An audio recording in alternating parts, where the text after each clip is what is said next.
Welcome, everybody, to the City of Farmers Branch Council meeting for Tuesday, September 10th.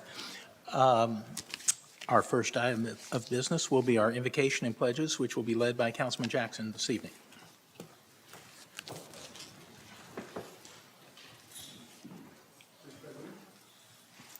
Lord, we thank you tonight for the opportunity to serve our community. We thank you for those that have taken the time to be here tonight, for those that pay attention, Lord, and use their voices and to help us represent them. We ask, Lord, tonight that you help us to be respectful and to make the best decisions with the information that will be given for the greater good of our citizens of our community. All these things we ask for in Christ's name we pray. Amen. Amen.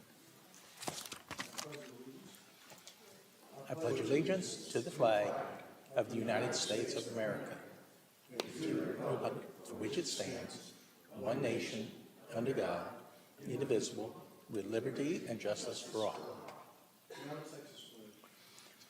In honor of the Texas flag, I pledge allegiance to thee, Texas, one state, under God, one and indivisible.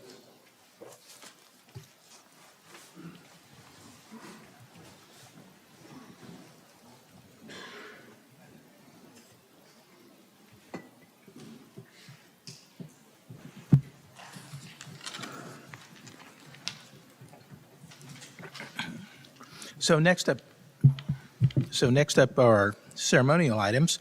And our first item, G1, which is to recognize the Farmers Branch Fire Department for receiving the nationally recognized American Heart Association's Mission Lifeline EMS Gold Achievement Award.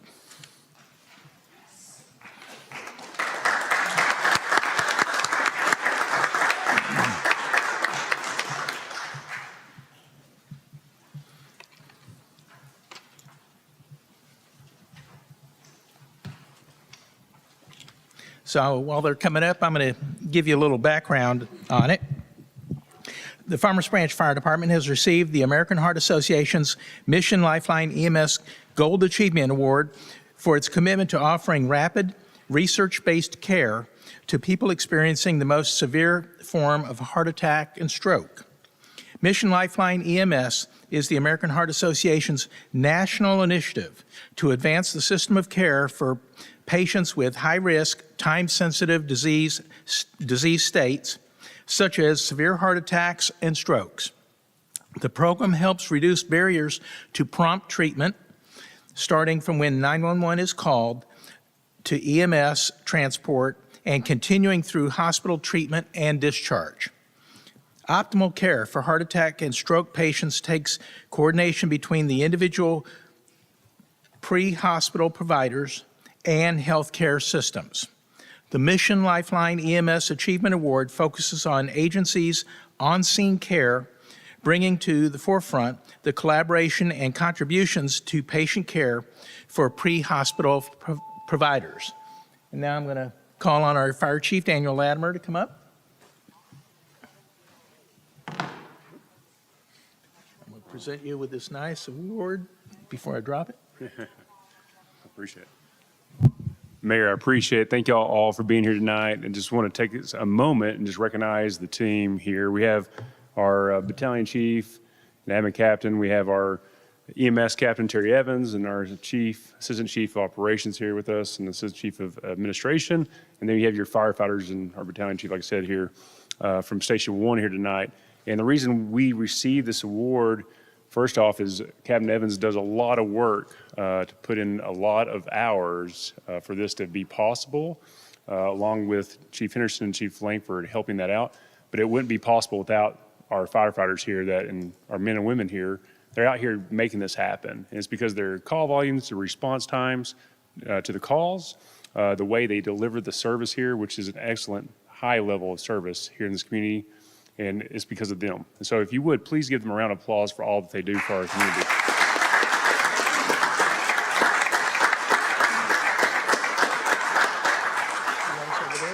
Here you go. Come over here. Here, hold that. Let me get the back.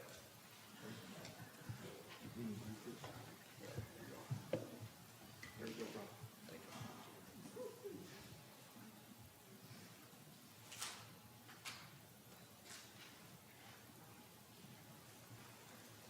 Okay.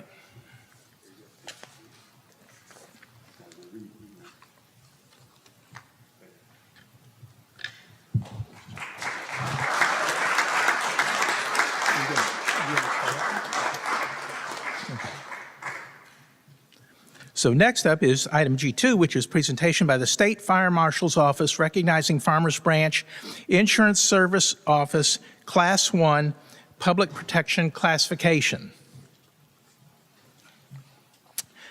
So let me give you a little, Lane and Shannon, yeah, y'all two come you'll introduce all here. Yes, I will introduce all these people. these. Okay.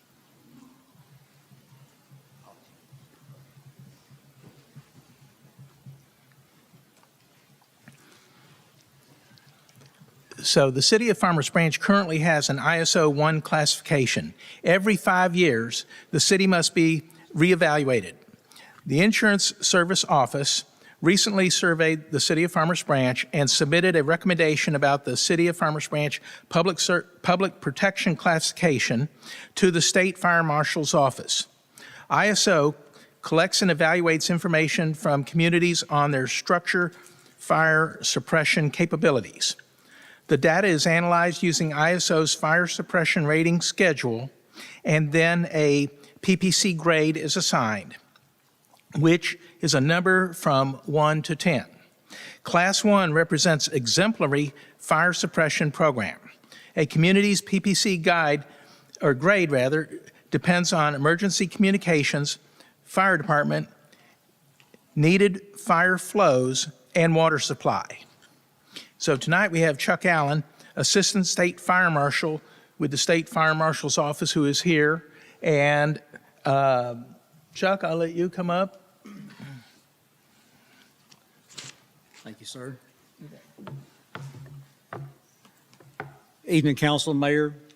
On behalf of Chief Knight and the State Fire Marshal's Office and the Department of Insurance, wanted to come recognize the City of Farmers Branch for maintaining and exemplifying excellent fire protection for the citizens here in Farmers Branch. We did want to do a little bit of a history real fast. When the original survey was done back in July of 2018, when the City of Farmers Branch received their original Class 1 ISO rating, the population here was 11,336. They had 17.81 on-duty personnel, had 3 engine companies recognized, 1 ladder company, and received 100% credit on their emergency communication processing. In March of 2024, when the survey was done, based on the 2020 census, there was 34,988 citizens here in the City of Farmers Branch. Had increased their on-duty personnel to 22, increased their engine companies to 4, and maintained the 1 ladder company, and received 100% on the emergency communication processing. The water system dropped 0.38 of a tenth of a point on this survey, which is phenomenal regarding the increased growth that your city has seen since 2018. And on behalf of Chief Knight and the State Fire Marshal and Department of Insurance, I want to recognize the City of Farmers Branch with Award of Achievement presented to the City of Farmers Branch for maintaining exemplary fire protection services to the community. The Texas State Fire Marshal's Office is pleased to award this Class 1 plaque. Thank you, Mr. Allen. Thank you, Chief. Thank you very much. You're welcome. Thank you. Mayor, Council, first of all, I just want to thank Chuck Allen coming from the state. As he said, he's our Assistant State Fire Marshal, so thank you very much for giving up your time to come here to Farmers Branch to present on behalf. And next, I'd like to recognize Chief DeDeer. He was my lead on this, and so this was our first time going for renewal, and so I appointed him to help me take the lead. He had been through this before when we went through this, and so he helped guide our department and me. So thank you very much, Chief DeDeer, for that. Chief Henderson, Chief Langford gave huge amount of support. This takes a lot of time and effort to be an ISO 1. It takes the support from our mayor and council, but it also takes the support of all these different departments you see. So just recognize different people we have up here. We have from GIS, we have Brian Jones here. We have our Public Works. We have our underneath water department with Ray and Craig and Todd. And then we have Terry from Intech. So once again, Intech had a perfect 10 score rating, 10 out of 10 points there. So that was huge to our score as well. And you heard about the water and Public Works. So it takes all these individuals for us to get this report. They meet multiple times. We get together. And so I just want, if you would, everybody just give them a round of applause because I can't do it without them.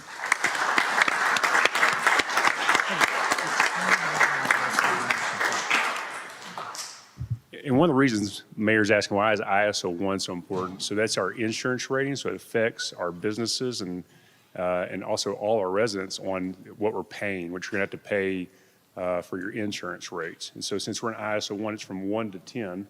We're the best at 1. There's approximately 98 other fire departments in the state of Texas that are rated ISO 1 out of 1,300 different fire departments. So it's a huge thing. So it does affect what our citizens, our businesses, and how they're paying their rates. So it is a huge honor for us to do this and keep on doing this. Once again, we can't do it without the mayor and council support and the resident supporting them. That's how it works for us to have the manpower, the fire apparatus, all these things. It takes us as a group effort. So this is not just ours. This is also the mayor and councils and also you as the residents. So thank y'all all very, very much. Appreciate it.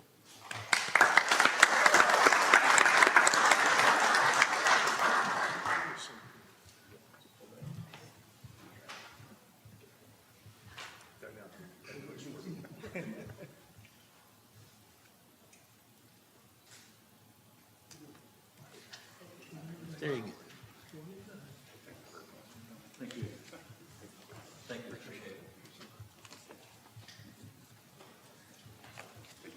Thank you.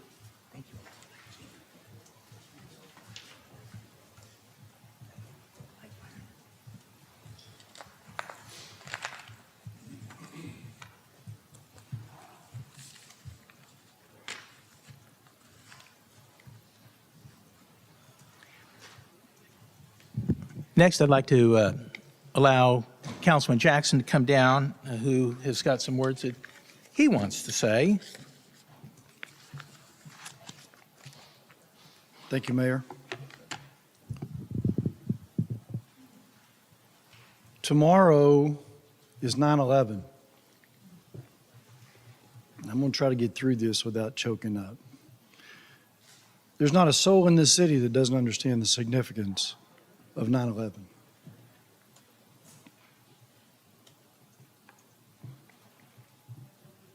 Many of us lost friends. Some lost family. To be specific, there were 2,996 deaths as a result of the attack on our soil, September 11, 2001. 343 of those were firefighters.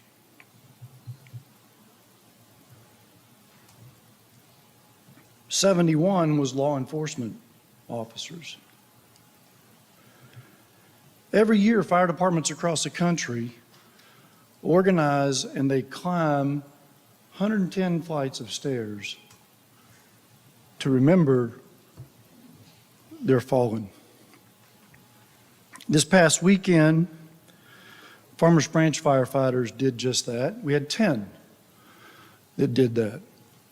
And so tonight, I want to recognize those 10 firefighters. They're not all here tonight.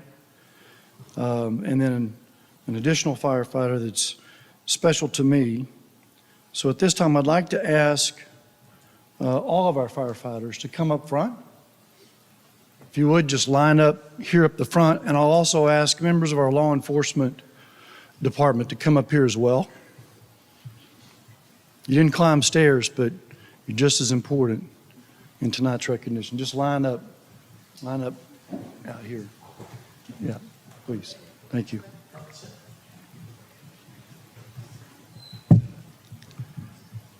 So as I said, we had 10 firefighters climb 110 flights of stairs.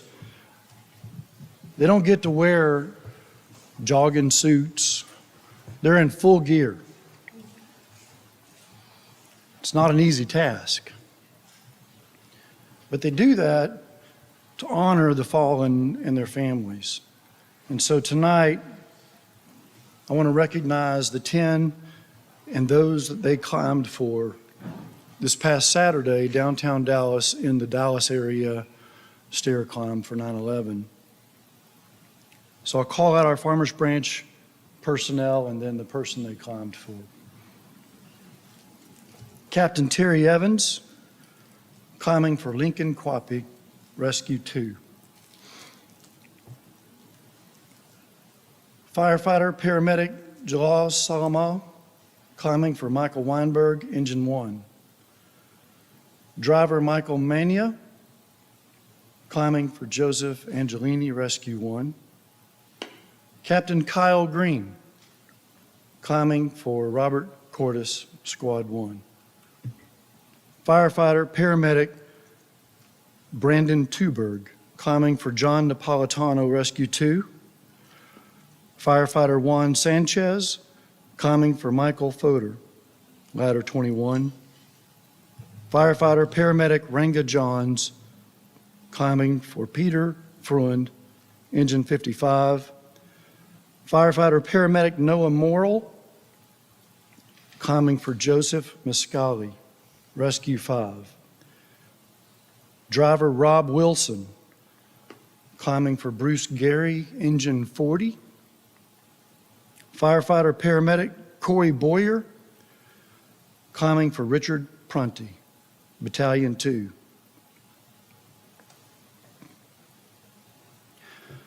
In South Lake Fire Department,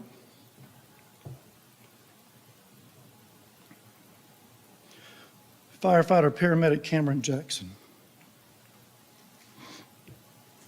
climbing for Andrew Jordan, Ladder 132. These are special people, they're heroes, and I just want to make sure that they are recognized and that tomorrow is remembered in their context. Thank you.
Next up are items of community interest.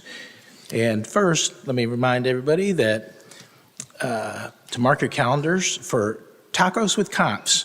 The event takes place this Saturday from noon to 3 p.m. at the Farmers Branch Park Pavilion. Come enjoy street tacos, musical entertainment, and spend some time with our Farmers Branch Police Department. Everybody is welcome to attend that. Next, Through the Decades, game night, which will be at the Branch Connection on Saturday night from 5 to 9 p.m. It's put on by the Branch Connection, but it's going to be taking place at the Farmers Branch Rec Center because our Branch Connection is still under renovation. But their game night is a big fundraiser, and it's a fun-filled evening with delicious food, casino games, nostalgic music from different eras. Tickets are $20. Tickets still available? The tickets are still available, so the event is a lot of fun. Come on out and have some fun with us. And as always, you can sign up for e-news at farmersbranchtx.gov.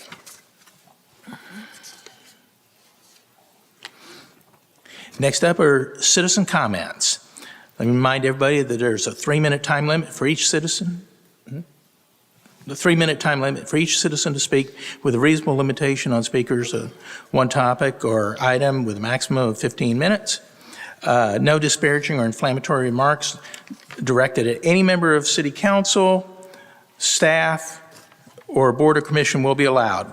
When I call your name, please approach the podium, state your name and address, and you will have 3 minutes. When the light turns red, that will be your time to stop. I have one speaker signed up, and that is Rick Johnson.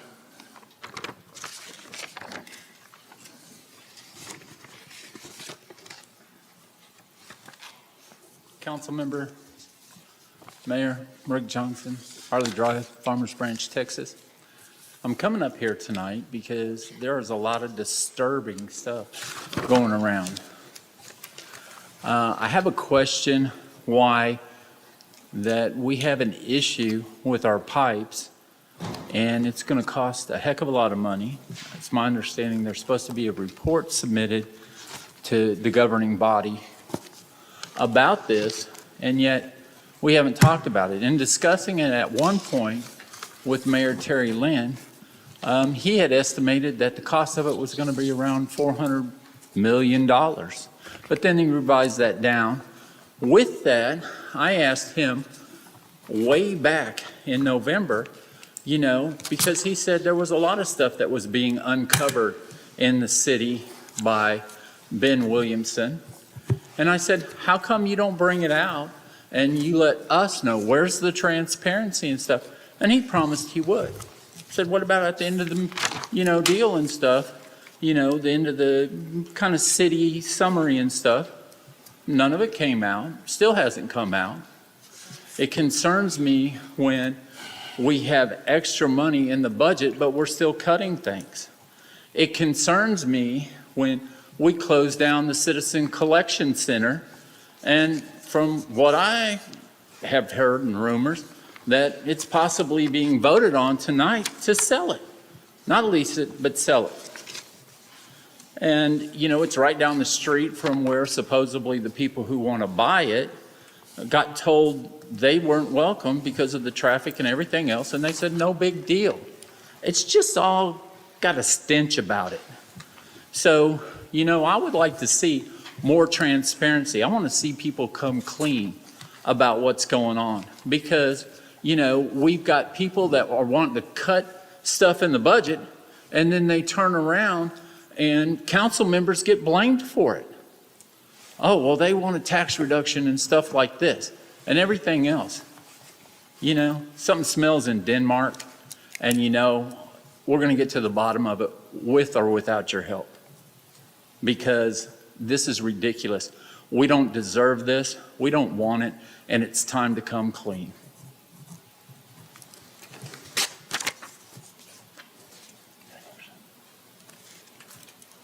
You want to say anything? It's better not to.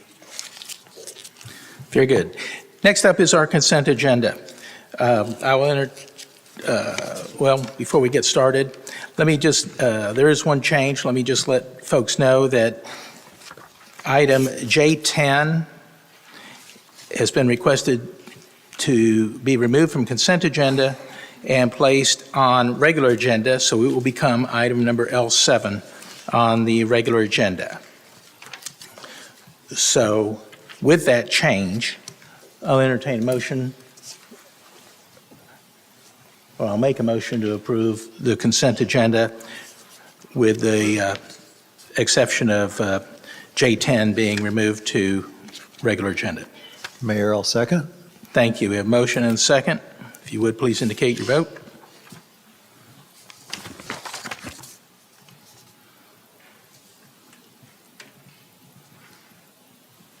Motion passes unanimously. Thank you very much. Next up is public hearing. Item K1, conduct a public hearing and consider approving resolution number 2024-151 for a detailed site plan with a special exception related to building setbacks for approximately 5 acres located at 11494 Luna Road with Plan Development District number 22 and take appropriate action. Good evening, Mayor and Council. Sarah Bergman, Deputy Director of Planning. So this site is currently developed with 3 office and warehouse buildings that are platted on a single lot, and the owner is interested in dividing the property into 3 separate lots. in order to offer them for individual sale. When any property is replatted in the city, each new lot must conform with current zoning requirements. And in this situation, there is an issue with the eastern building not meeting current setback requirements along Crown Drive. The building is constructed at about 15 feet from the property line, whereas the setback requirement is 25 feet. As a result, the applicant is requesting a special exception to deviate from this requirement and to proceed with replatting the property. No other changes are proposed to the site, and the Planning and Zoning Commission did recommend approval unanimously. With that, I would be happy to answer any questions. Council, there we go. Council, does anybody have any questions in regards to this? Councilman Neal? Councilman Jackson? I do, Mayor. I'm sorry, Sarah, did you say that they want to replat this into 3 lots? Correct. Okay. So And the 2 buildings that are facing Luna Road, those are already 2 separate lots, is that true? all 3 buildings are on 1 lot currently. They're 1 lot currently. So if you go to the next slide, Sure. I'm wondering if this may help. The lot lines would go between building 1 and 2, and then up to Crown Drive. So building 1 would be on its own lot, building 2, and also building 3. so building 3 is the only building that has the setback issue? Right. At the time the buildings were constructed, the setback requirements were that the structure had to be set back equal to the height of the building. So this building 3 is about 16 feet tall, and that's how far it's set back from the property line. Buildings 1 and 2 are taller, so they are set back further. But then about 10 years after the buildings were constructed, the zoning changed, and the minimum requirement is now 25 feet regardless of the height of the building. Okay. And are these buildings currently occupied? They are. Okay, all right. That's all I have, Mayor. Thank you. Thank you, Sarah. Thank you. Councilman Reed? Councilman Baird? Councilman Roman? I have one question, and that is, with the replatting, does that affect any of the parking requirements for each of the buildings as they would be individual now? Right. Staff has reviewed parking requirements, landscaping, lot coverage, all of the typical standards that would need to be evaluated, and there are no other issues other than setbacks. Okay. This is a public hearing. I do not have anybody signed up to speak to it, so we'll entertain a motion to close public hearing and vote accordingly. Mayor, I move to close the public hearing. I'll second. Thank you. All in favor of closing the public hearing?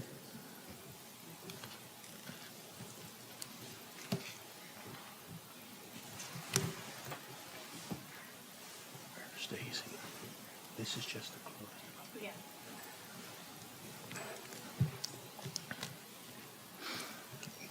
Motion passes. Public hearing is closed. Any final comments from council? Entertain a motion to, Mayor, I move to approve resolution number 2024-151 as presented. I'll second that. thank you. We have a motion and a second. If you would, please indicate your vote. Motion passes unanimously. Thank you. Next up is item K2, conduct a public hearing on the proposed fiscal year 2024-25 operating and capital improvement program budget in accordance with Article 4 of the city charter and take appropriate action. Mayor and Council, Tammy Zerman, Director of Finance, Fleet and Facilities. And this evening, we are having a public hearing on our budget, which was made available to the public on July 31st. Prior to the issuance of the budget on July 31st, we had several discussions with City Council. We've been having several discussions. It started in February where we had the strategic plan. We did throughout April through July several discussions on various topics to get direction and build our budget. And those were fixed assets, capital projects.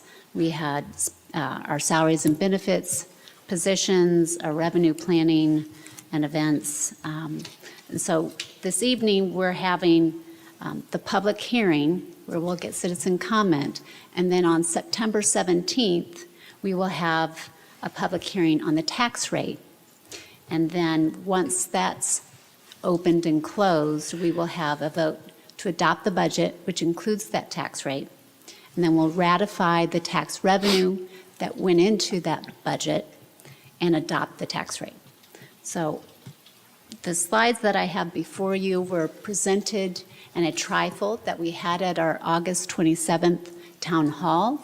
We had a specially called meeting this past Friday, so some of these numbers have changed, and those numbers are going out in the packets this evening for the proposed budget that will come on September 17th.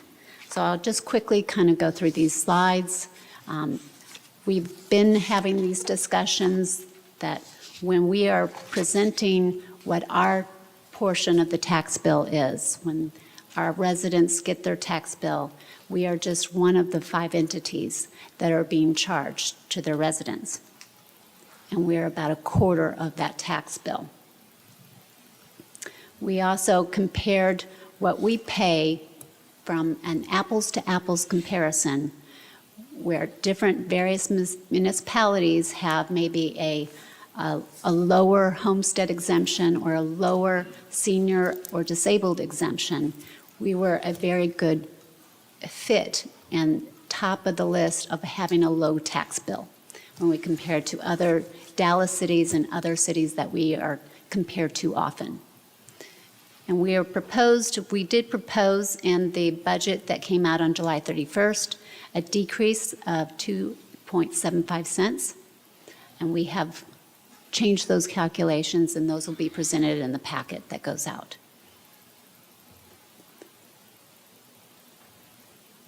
And then these calculations will change as well. We'll be updating these slides as soon as we can. With the special called meeting that we had on Friday night, we have calculated a new tax rate that includes the items that the City Council wants added back in. And again, this is a year-round process that we show off, that we do every year, starting in October when our fiscal year begins, and we start planning once again. So we're almost there at the finish line. And then this was the value of services that we have compared to some other common things for households, Medicare Part B, or the average cell phone bill for a family of 4. If you compared those to what your monthly tax bill is for the average household in Farmers Branch, we are below those amounts. And what you get for that monthly bill is your 24/7 police protection, fire protection, ambulance, our street maintenance, our lighting maintenance, our library services, parks, trails, ball fields, animal control, refuse services, public health, building inspections, and code enforcement. And we did provide that this particular decrease in our tax rate is a significant in the history of Farmers Branch property taxes, where last year it was the largest decrease in 40 years, and we're proposing a decrease that will be the largest in 41 years with this budget. And this is the government fund relationships that we try to explain when people are looking at our total overall budget. It can seem quite large, but we have certain budgets that are included in there that can vary. Our capital projects, our enterprise fund, which contains our water and sewer, our hotel motel, our internal service funds, several of our special revenue funds, which includes grants and donations. But the general fund is what we particularly concentrate on for our tax rate, because that houses all the major operating divisions within the city. You have your police, your fire, your public safety, your parks, your public works, your general administration with your finance, city manager's office, IT, et cetera. So that distribution that again, this number of our total budget will change slightly, but if you look at the distribution of our total budget, general fund makes up about 53%. We have our water and our sewer and stormwater, which are about 19%. Debt service is low, with our debt service fund being at 4%, and we'll have a further discussion this evening, our sale of our debt issuances. Capital improvement projects, that can vary from year to year. That's about 17% of our total overall budget. And then we have several special revenue, economic development, hotel motel funds that make up the rest of our budget. And as far as the general fund, we have 44% of the general fund is spent on our public safety. That doesn't necessarily include all the fixed asset purchases that belong with our public safety, because those go into our general government, or non-departmental. So we have Public Works at 13% and our Parks and Recreation at 17%. As far as where we get the money to pay for all of these services, the bulk majority, 52%, is coming from property tax revenue, of which 73% is commercial-based. 27% of your property tax is related to our residences. And then we have charges for services, that is 13%, and sales tax 26%. And this we've already discussed. We had a full lengthy discussion about the things that had reduced our budget and the property tax rate, and some of those were put back in. In particular, we added back Halloween in the park. We added back some of the facility hours, excluding the library, Mansky Library. We added back the community garden operations. And we have a new calculation, which will be 20255. So 20 cents off of the 2.75 cent reduction we had originally budgeted. And those hours have been changed with the direction that we were given on Friday evening. And are there any questions? Thank you. Thank you, Tammy. Council, you have any questions? Councilman Roman? I just wanted to thank you for all the work that you did over the weekend that, as a result of the Friday meeting, because I know you were here all weekend. So thank you for that. But no questions. I think we discussed this quite at length on Friday. So I'm good. Thank you. Thank you. Councilman Beard? Just thanks for your work. Nothing else. Councilman Neal? Yeah, same thing. Thank you so much for all the hard work you've done, your staff, Ben, the city. It's been a long, arduous task getting to where we are now. Very much appreciated. Thank you so very much. Ditto. Thank you, Mayor. I will pass that on to especially Suzanne Pritchard, budget manager. So, long nights. Thank you. So I'd just like to say, we did have the special called meeting on Friday to give citizens the opportunity to provide their input or further input on the budget process. I think council responded accordingly, which is great. Your voices were heard.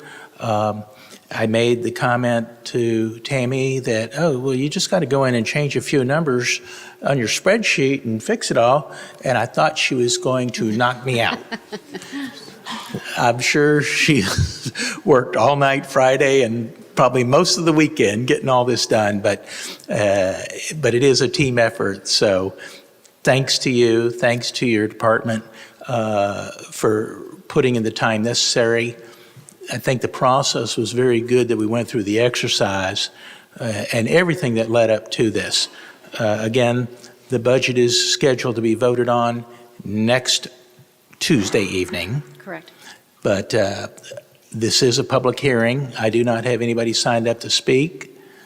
So I will entertain a motion to close the public hearing and approve or take action on this item. You're just closing the public hearing. That's the requirement.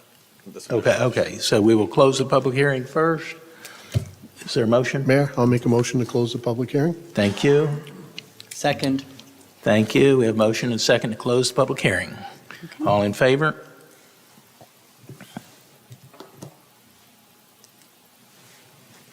Motion passes unanimously. Public hearing is closed. So that's it. Thank you very much. Next up is item L1. Mayor, were you going to get the pickleball folks so they can get out here? Absolutely. I'm sorry. Stacy, we're jumping. We're going to go a little bit out of order and go back to item C4 just so we can get some folks home early tonight. So C4, which is from study session, but it's receive an update regarding the Pickleball World Championship 2024 to be held at Brookhaven Country Club in Farmers Branch.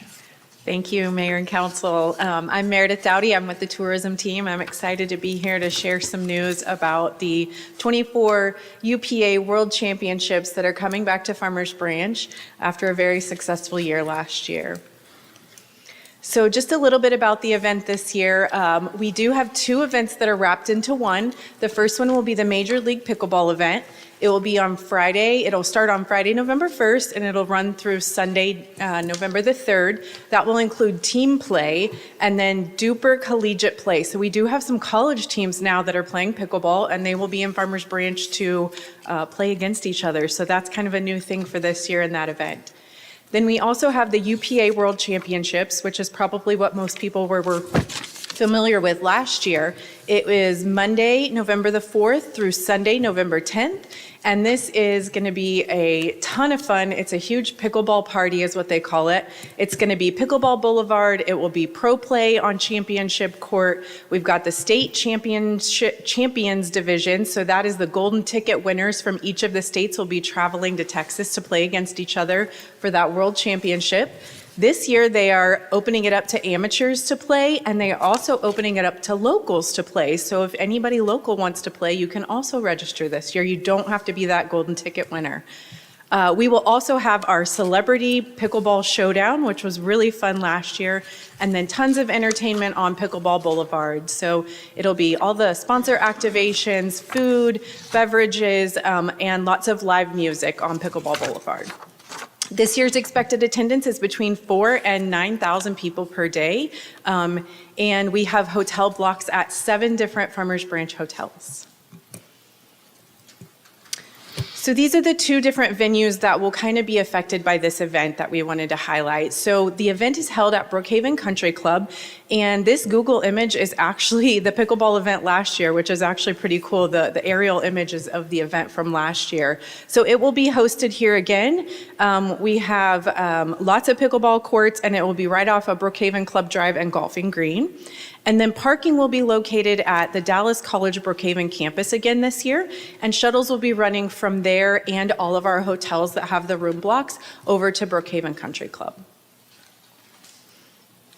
So proposed enhancements for this year. So after a lot of lessons learned last year, they are changing some things up this year. So we will have a really cool block party opening ceremony on Sunday, November 3rd. Pickleball Boulevard will be open. They will have some live music out there, food and drink, and just a chance for everybody to come out, celebrate MLP closing, and then celebrate the start of the UPA World Championships.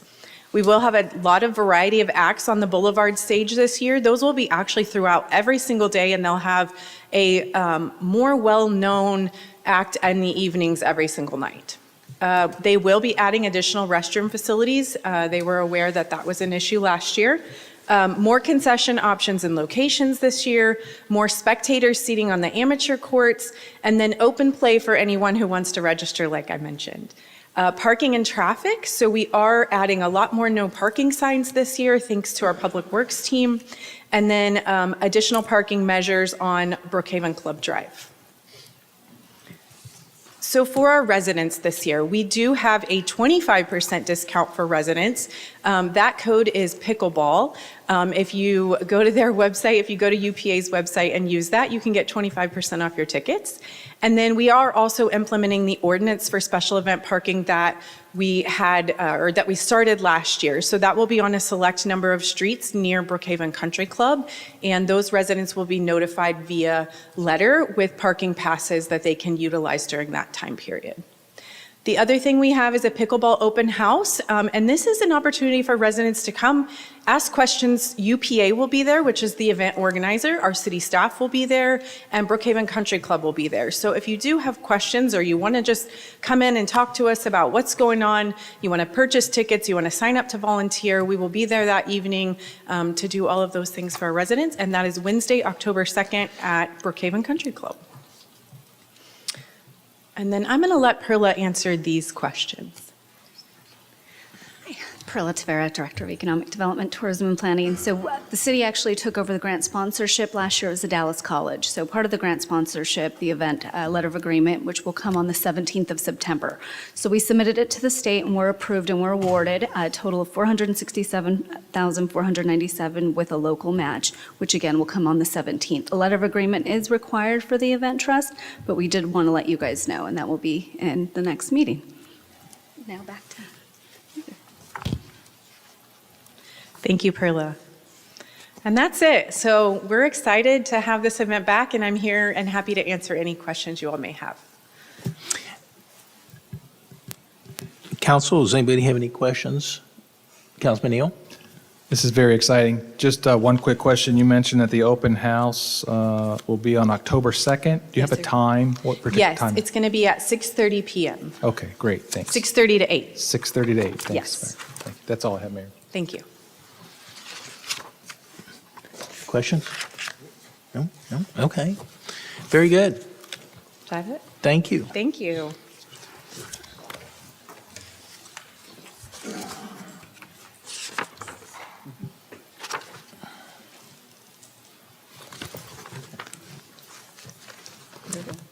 Oh, one? Okay. Now, next up is item L1. Consider approving Resolution 2024-129, authorizing the city manager to execute a commercial facade revitalization grant agreement for 4880 Alpha Road and take appropriate action. Hello, Perla Tavera, Director of Economic Development, Tourism and Planning. This item was brought to you last at council, and we're bringing it back for more information regarding the commercial facade grant. So here's a little bit more of proposed improvements, so you guys can see the look and feel of the exterior, and they're going with a little bit different color scheme to, again, match what's across the street with this Aussie grind. Here's their entire improvement, what they're going with the stucco finish, the main entry, the new awning to extend out the wood planks. Again, also going to paint the brick facade to match across the street from Aussie grind. So here's other businesses nearby, which is adjacent and right across the street. And so their exterior investment is $237,730, and they're requesting $23,730 as a reimbursement. This right now is zoned, it's planned light industrial, so for retail, restaurants, light manufacturing, warehouse distribution, art gallery. And if you have any questions, and I also do have the property owner here. Council, does anybody have any questions regarding this item? Councilman Rowan? So I had originally expressed some concern last time, just not knowing exactly what the future of that specific property was going to be. And I think just through communication and my one-on-ones with the city manager, and I think subsequently corresponding with you, there was a solution that might be good to implement to alleviate some of the concerns about the future of the property. I think one was specifically, ensure we would include some sort of clause so that the build or anything that's done after the renovation or build is done, that it has to conform to the zoning. And then the second change, I believe, was we talked about putting in a restriction regarding how long they had to maintain ownership of the property before they could sell it, and if they sold it, they'd have to pay it back. Correct, that language was included, and we can include that in the agreement for, it could only be anything in regards to the current zoning. If there's any change, it will come back for a clawback, as well as a 3-year minimum. Okay. And then what, did you communicate this with the applicant, and what was the feedback from that? I have, and they were receptive, and Jason's here. Okay. He was like, come on up, Jason. This is Jason Maddox with Behringer. Hello, everyone. If you would, state your name, Sure. address. Jason Maddox, 327 Barnes Bridge Road, Sunnyvale, Texas, 75182. Good to see you again. We were receptive, certainly. We want to abide by the zoning guidelines that are already in place. That is our goal. And certainly, if we were to pursue something that was outside of that the council didn't like, we would certainly be willing to repay any dollars. However, that is certainly not our intention at all. So we're pleased that the council is interested in doing that. We're very interested in making these changes so that we can be a part of the revitalization of that end of the city. And hopefully, we're very excited about what this could mean. I will tell you that traffic continues to be very strong in terms of interest in the property from tenants, and we think this will only boost that. So we're excited. Thank you. Thank you for being amenable to that. I think this helps at least me make a very emphatic yes decision for supporting the facade grant. But I wanted to also defer to my colleagues and see what they thought. I'm not sure if they were aware of kind of what I had been talking to the team about. Thank you. Councilman Barrett. Councilman Reed. I just want to say that what we've done on both sides of Alpha Road in that area has been fantastic. We had the ribbon cutting at Aussie Grind this past week, and the area over there looks fantastic, and I'm looking forward to the increased traffic that this is going to bring and the tenants that'll occupy it. Excellent. That's the plan. Very good. Anybody down here? Councilman Jackson. Thank you, Mayor. Thank you, Jason and Perla. I'll echo other comments. That area of the east side is really beginning to change and evolve, and it's been cool watching it change. So I want to thank you for your cooperation and partnership and interest in investing in our city. Absolutely. Thank you. Councilman Neal. Thank you, Mr. Maddox, for being receptive to these modifications that Councilman Roman just explained. I want to thank you for that. I'm excited for this opportunity, you as well as our city. And with all that being said, I'd be in favor of this ordinance moving forward. Anything else? Very good. Okay. Well, this item is marked for action. So, Council? Just Mayor, to I'd like- clarify, Hold before on. you go, as you make the motion, you're going to need to reference the modification to the resolution for the clawback provision for use. So, Mayor, I'd like to make a motion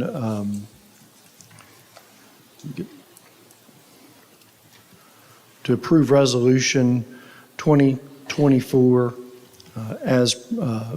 with modifications, with the clawback provision, the 3-year, 2024-129. I'm sorry, 2024-129. I'm on the wrong screen here, I'm sorry. There it is. Yes, let me start over. That's why. I make a motion to approve Resolution 2024-129 with modifications as stated. A second. Thank you. We have a motion and a second. If you would, please indicate accordingly.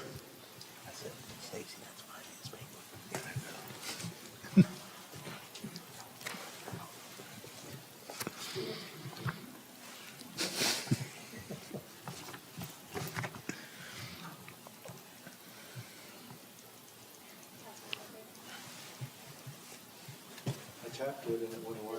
Are you doing yes? Yes. Motion passes unanimously. Thank you very Thank you. much. Thank you. Next up is L2, consider approving Resolution 2024-149, authorizing the purchase of ballroom chairs for the branch connection in the amount of $22,697.25, and take appropriate action. Mayor and Council, Robert Diaz, Parks and Rec Director. Would have Jessica Alvarado, our Recreation Superintendent, here, but she had a daughter's birthday and son's first football game, so we decided I'd go ahead and handle that for her this evening. We were bringing back the ballroom chair purchase. We brought this back to you back in August. Let me go ahead and page down. And we had in the budget this fiscal year $80,000 for ballroom chairs. This was to replace the existing chairs. August 6th, we brought this to council. We had a vendor, GL Seaman, utilizing cooperative pricing. The chairs were costing $77,879. After much discussion, council wanted to hold off on that purchase and have staff go back and look at some other options. Staff went back and looked at options. Bringing it back to you this evening, we found chairs at Uline, a vendor that the city uses quite often for all types of items, and also looking at utilizing a vendor for assembling the chairs. This is the chair we selected. Easy to maintain. It's a little bit, of course, different than the original chair we had looked at. This is priced a lot on the lower end, but we feel it's appropriate for the uses that we need for the ballroom area, and it'll probably give an updated look to the ballroom with all the enhancements they're having to the building currently. The quotes that are in the agenda are from Uline, of course, the original from GL Seaman, and we had another one from Plano Office Supply. We also reached out to other vendors, Wilson, Monarch Office Furniture, and Business Essentials, to also get quotes.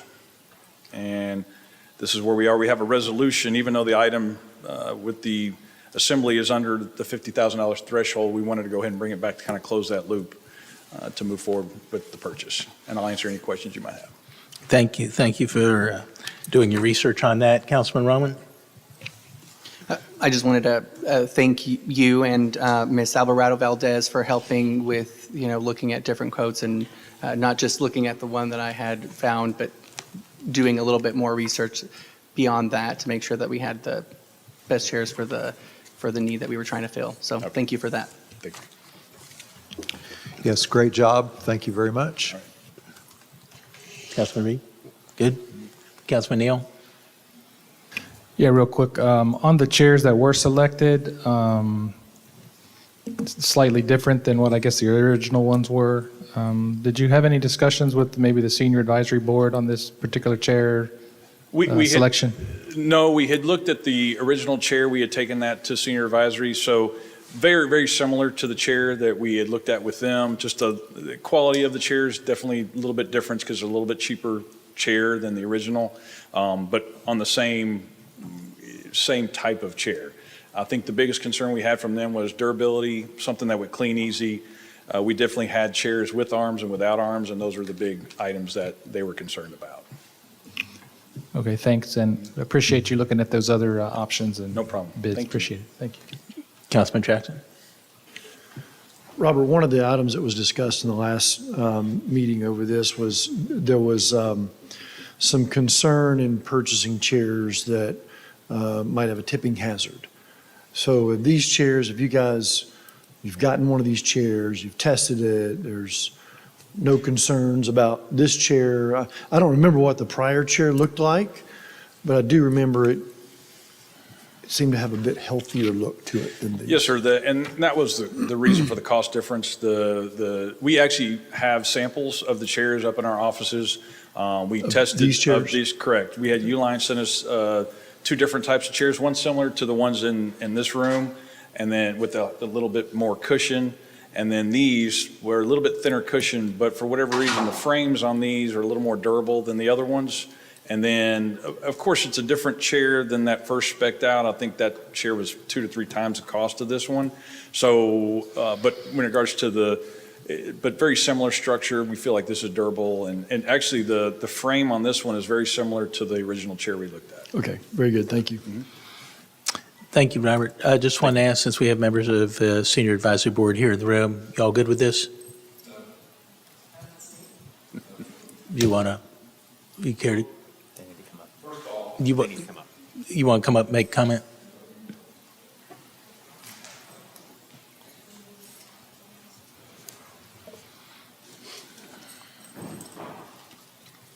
First of all, thank you for the opportunity to speak about this. Name and address. My name is Matt Rice. I live on Golfing Green. We were needing a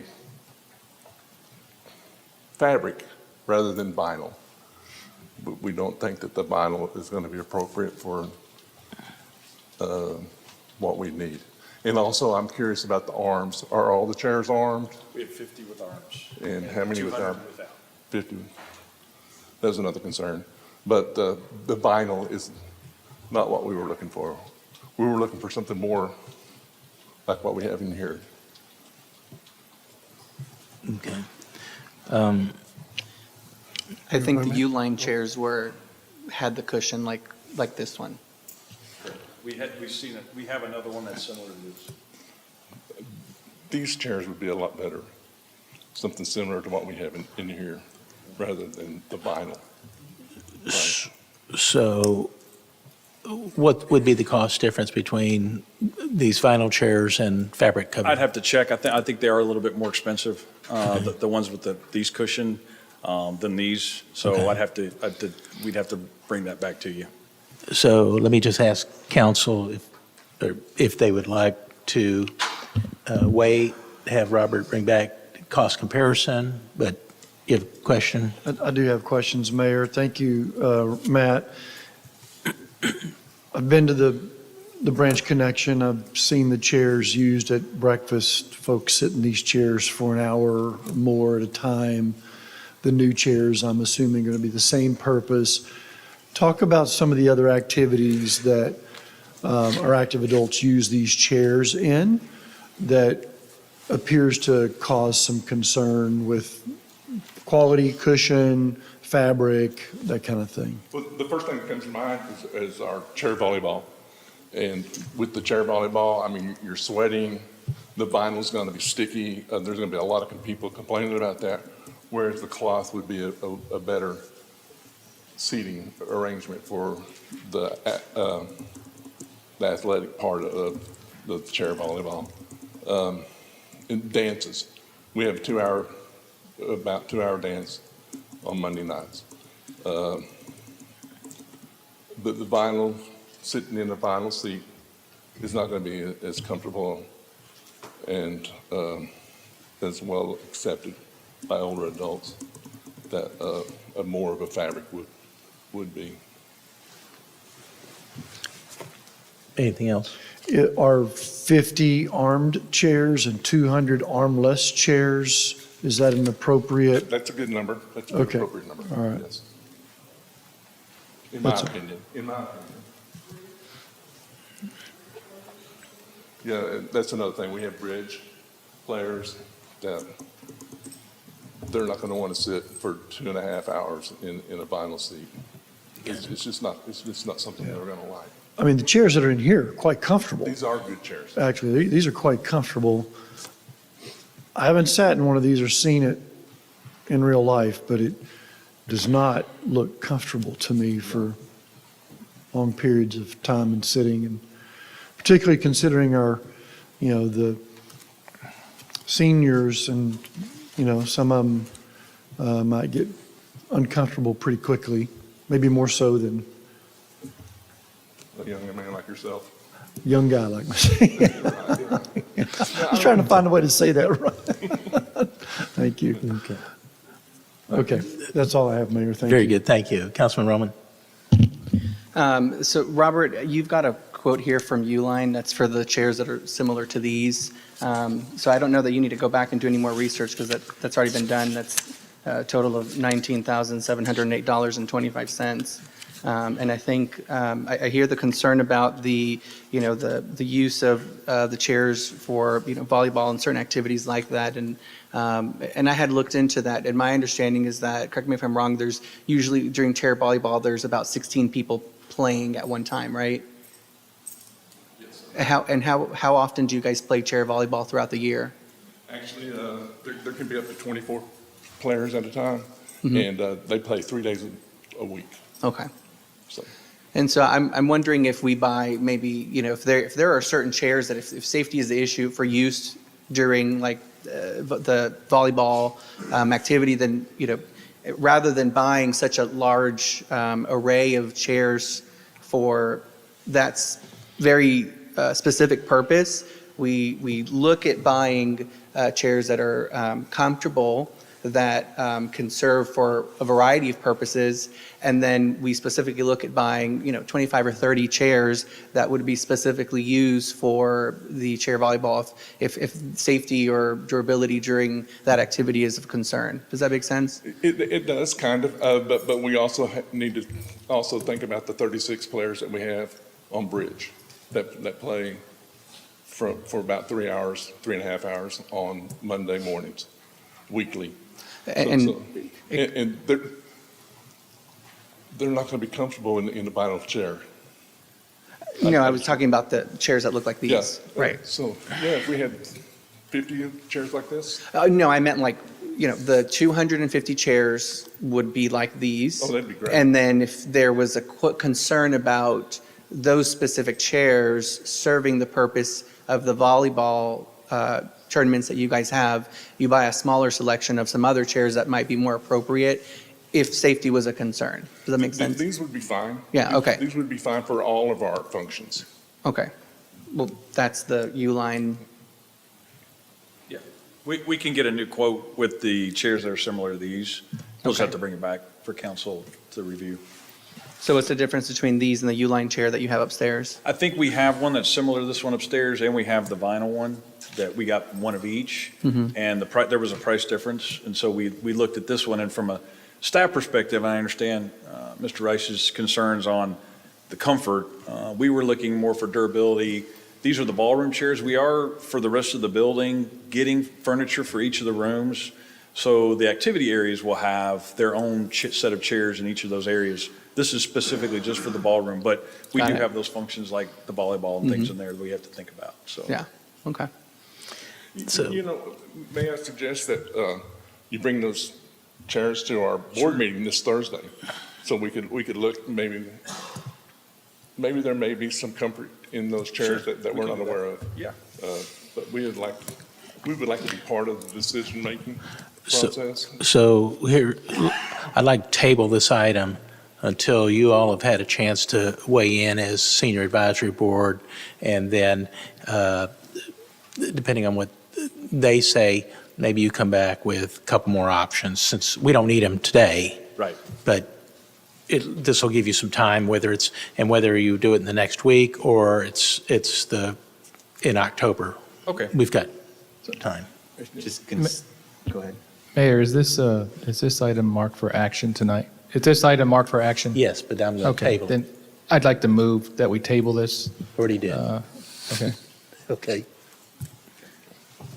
I do have a question that I think maybe for a further discussion at some point. I think maybe a better understanding, from this, giving direction to staff about the level of involvement, because I don't know that any other board has had the opportunity to try out or give input on specific things that are going to be purchased that relate to their committee. And so I think we need to be consistent. And so if the level of involvement is going to be heavy, then that needs to be consistent throughout all the boards. But if that level of involvement is going to be limited to some extent, then I think we need to draw the line at some point. Because this is the second discussion we've had about the chairs, and if we needed to get feedback from them, then that should have been something that we talked about last time and could have saved us the opportunity from having this discussion again, tabling it, and coming back all over again. So I think we need to be incredibly clear to the staff about the level of involvement in our boards as to the purchasing decisions that we're making.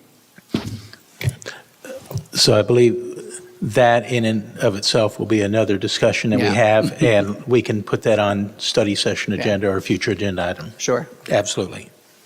Okay. Okay. Thank you all very much. Thank you. All right. Next up is L3. Consider approving Resolution 2024-127, awarding a contracts to VLEX Construction, LLC, with a fixed bid amount of $515,510 for the Rawhide Trail Phase 1 project, and take appropriate action. Mayor, council members, good evening. Ray Silvarez, Director of Public Works. I'm going to turn this item over to Maria Minter. She's the Managing Superintendent and the one in charge of the design and the bid process. Maria. Good evening, Mayor, Council. Maria Minter, Managing Superintendent of Public Works. I am here to present the Rawhide Trail bid project for Phase 1. This project we've deemed necessary for several reasons. Right now, the Rawhide Trail is currently 8 feet wide. Most of the trails that are being established throughout the city are 12 feet wide, so we're looking to expand the current trail. There's also some other issues with flooding, and there's some minor curb repair and street work that needs to be done. And we've got a picture here you can see, or side by side, of when the creek floods and versus a nice day when it's dry and not flooding. We received several bids, or 7 bids. Low bid was VLEX Construction, and they came in at $515, $510. And the high bid we received was $673, $733. And I'm happy to say that the low bid came in quite a bit under budget. So we were excited about that. And I checked references, and VLEX had great references. So our recommendation is to move forward with VLEX Construction, and the completion would be approximately 120 days, weather permitting. And I am happy to answer any questions you may have. And I have Shane and Mark here too, subject matter experts. So if I can't answer your questions, I will defer to them. Very good. Thank you so Thank you. much.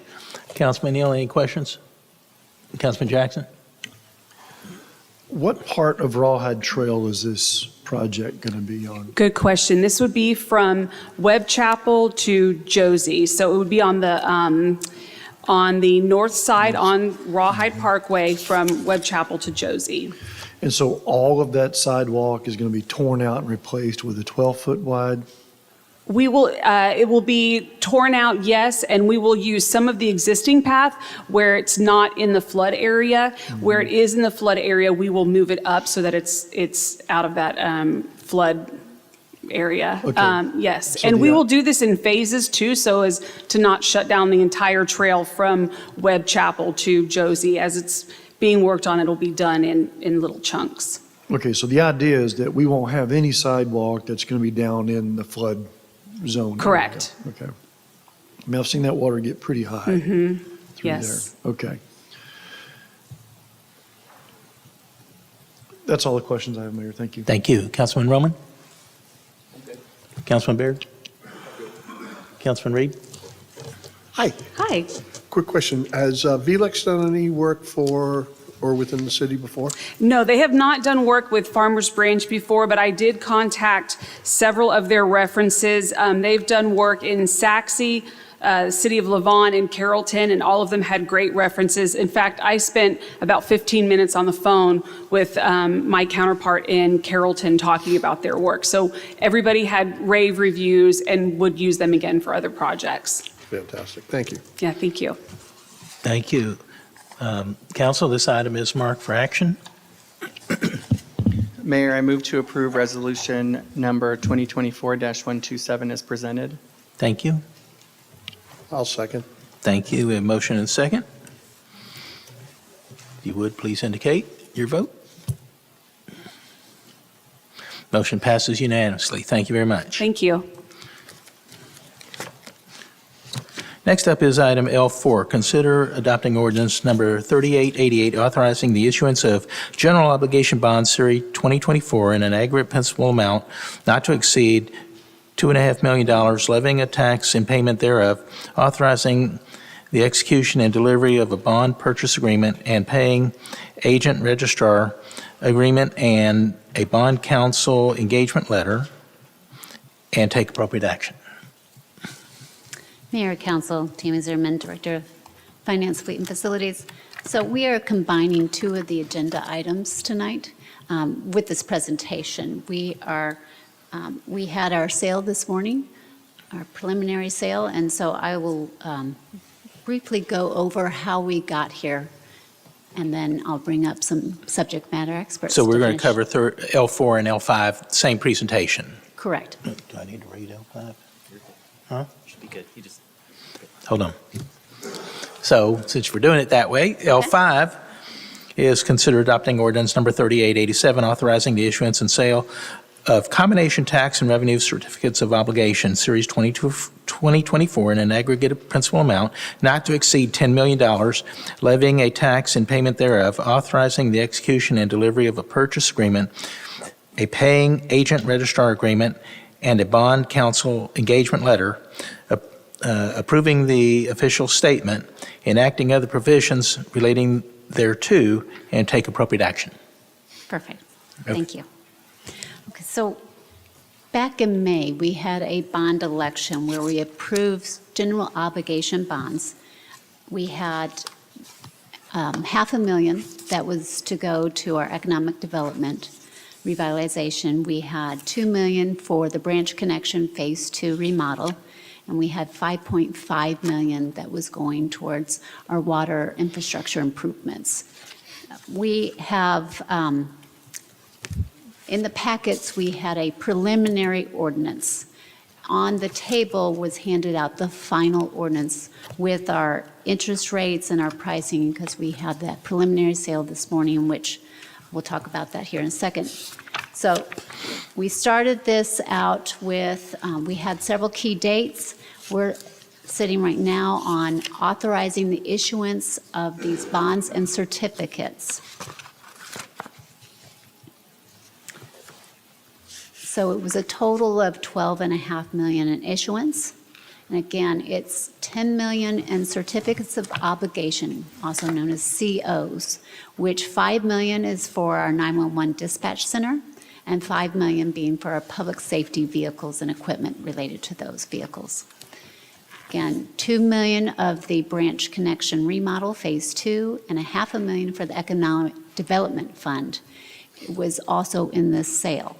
So the other remaining $5.5 million related to the water infrastructure improvements that was voted on in May will be sold next year. Some key details on the issuance. We have a AAA bond rating, in which we have more of that discussion here in a minute. There was a maximum of a 25-year maturity, except for the vehicles, which was a 5 to 7 year maturity. We have a slight property tax increase for our INS portion of our tax rate.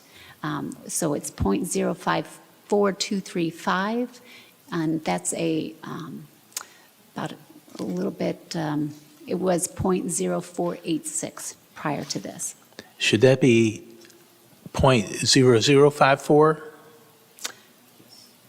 So we have a slight increase, 0.005. Okay. From our previous rate of 0.0486 to get us to the 0.054235. Okay, so we had a presentation in previous, when we were discussing the sale of these bonds, where we were looking at other comparable cities to see where we fit with our INS rate. And we were at the top of the list of having the lowest INS debt tax rate. Let's see. So you have the final versions of the ordinances in front of you this evening. We also handed out these booklets, which I'm going to bring up now. Marty Shu from Hilltop Securities to discuss the mechanisms with the sale, go over some of the pricing, and answer any questions.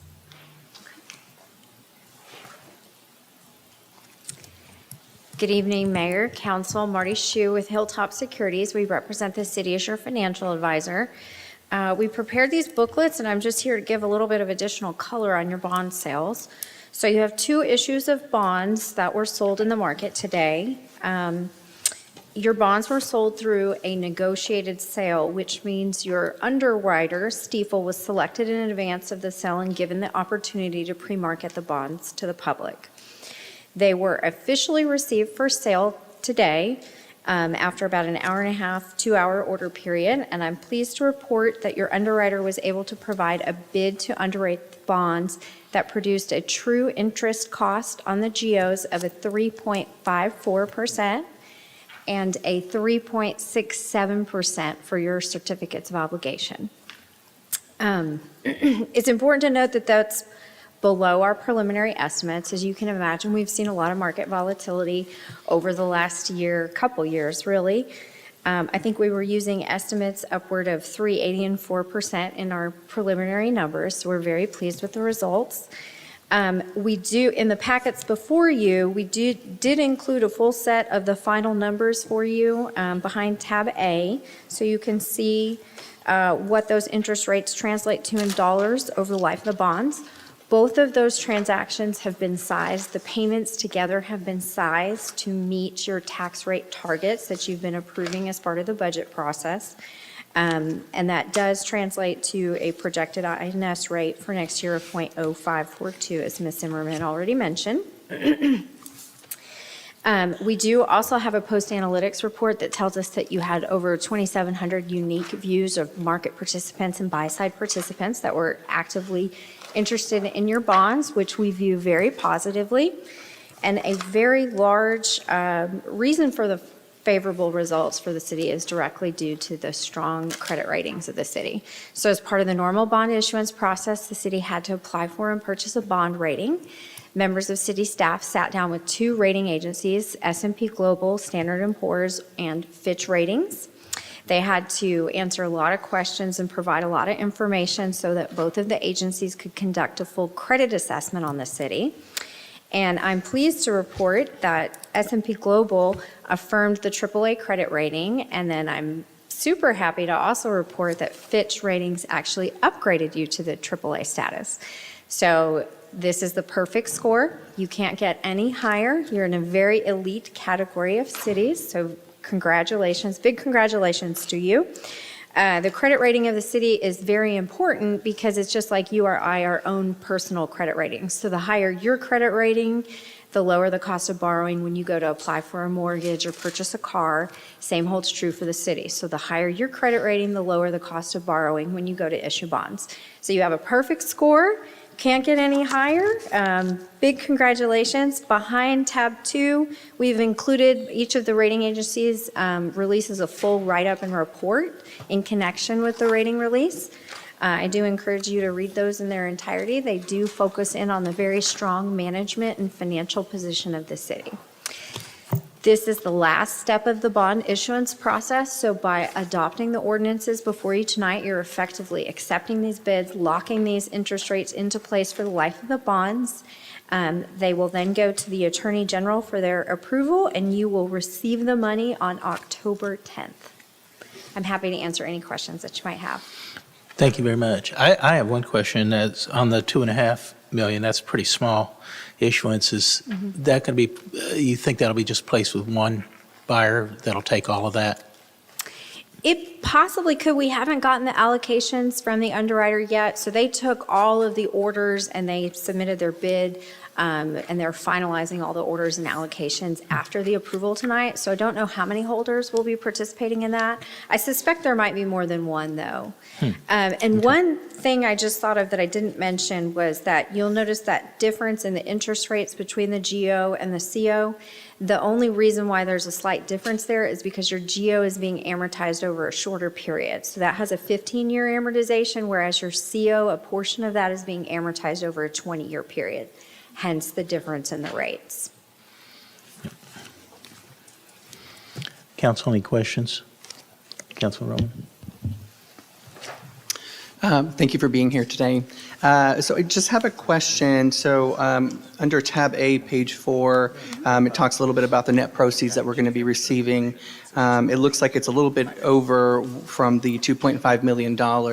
So I don't know if this is a question for you or for staff, but given that we're going to be receiving, I guess, excess funds in some way, why is that? And if there are excess funds, what limitations or restrictions exist as to the use of those funds? There are actually no excess funds. What you are seeing is the proceeds that are generated to fund your project fund, which is the $2.5 million, and then pay all of your cost of issuance associated with the transaction. Okay. So the cost of issuance pays your bond attorneys, our fee, your attorney general fee, your paying agent fee, and then the underwriter's discount is the compensation that's paid to the underwriter. Okay, got it. So this is essentially what it's going to cost all in for us to be able to take on the $2.5 million debt. Correct. Got it. And that's it. Thank you. And it's important to note that those costs are amortized as part of the payment, so it's been all included as part of the payments that you're seeing. Councilman Reed? Councilman Jackson? No? Very good.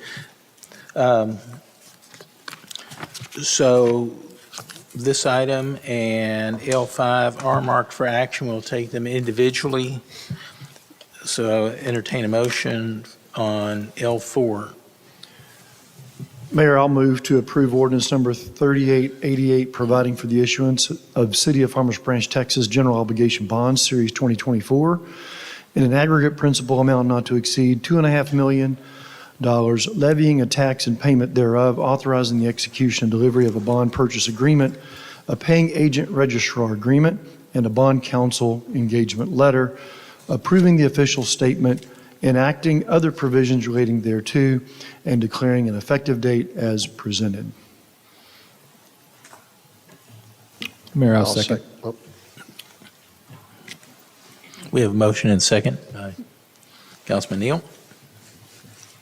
If you would, please indicate your vote.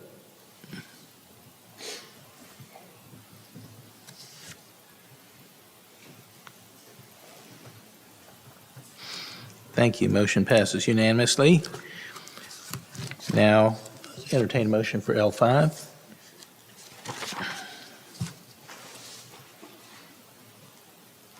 All right, Mayor, I'll move to approve ordinance number 3887, authorizing the issuance and sale of the City of Farmers Branch, Texas combination tax and revenue certificates of obligation, Series 2024, in an aggregate principal amount not to exceed $10 million, levying a tax and payment thereof, authorizing the execution and delivery of a purchase agreement, a paying agent registrar agreement, and a bond counsel engagement letter, approving the official statement, enacting other provisions relating thereto, declaring an effective date as presented. I will second. Thank you. We have a motion and a second. If you would, please indicate your vote.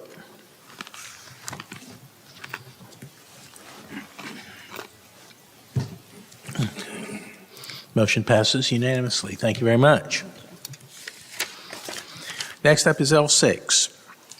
Consider approving Resolution 2024-170, approving an engagement letter with Wyatt Hamilton Finley, PLLC, to serve as city attorney, providing for the termination of the city attorney of the city's current engagement letter with Nichols, Jackson, Dillard, Hager, and Smith, LLP, and take appropriate action. Mayor, Council, Jawaria Tareen, Deputy City Manager. Tonight, I'm presenting Resolution Number 2024-170, requesting City Council to approve an engagement letter with Wyatt, Hamilton, and Finley. I have a brief presentation here for you guys to look at the process that we went through after Council's request. We had an extensive and competitive process of reviewing the request and interviewing the attorneys, and with that process, tonight we have Wyatt, Hamilton, and Finley as our representative here. I do have the attorney here present if you have any question, and I can also answer any question that you have about the process. Thank you. Council, have any questions? Councilman Neal? Councilman Jackson? Councilman Roman? No questions. This item is marked for action. Mayor, I move to approve resolution number 2024-170 as presented. I'll second. We have motion and second. If you would, please indicate your vote accordingly.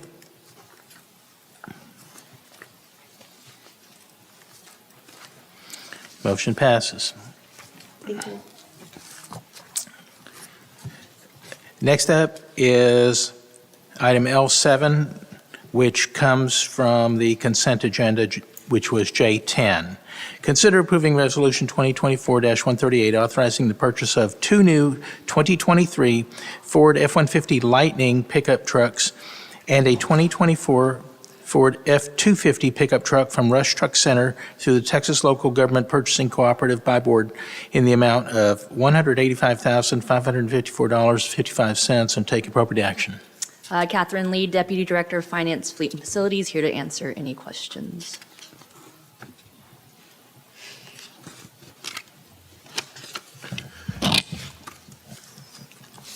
Can I go ahead, Mayor? Oh, sorry, we don't have a presentation. Okay, you got a question? Yes. Sure. So can you tell me why we're going with these electric trucks, 2 electric trucks, right? Yeah, so the way that when we budget for vehicles, my fleet manager, he will talk to departments, determine their needs, and then he will build a spec off from there. We have recently purchased a couple EV trucks, so we were wanting to try and see if this was a viable solution for the future. And so these trucks, they cost a little more upfront, but we are eligible for a $7,500 tax credit, which we could get direct pay in. And then over the life of the vehicle, we are estimating at least $15,000 to $20,000 in savings in fuel costs and service. Okay. Have you factored in things like higher costs on tires and insurance and? So EVs do have minimal maintenance, so you're right, tires are going to be the main cost, but we don't expect, we don't have oil changes, those maintenance costs go down. That frees up our technicians, so we'll have savings there. And then even the brake pads last longer because we have regenerative braking, Right. which in this truck, if your foot's on the pedal, it lets you speed up, but the second you lift it off, it starts to brake, or you can turn that off, but it's a one-touch braking. So I believe the costs will offset each other, the oil changes and just the time that will be freed up with the technicians. I think the tires aren't going to be that much more. Okay.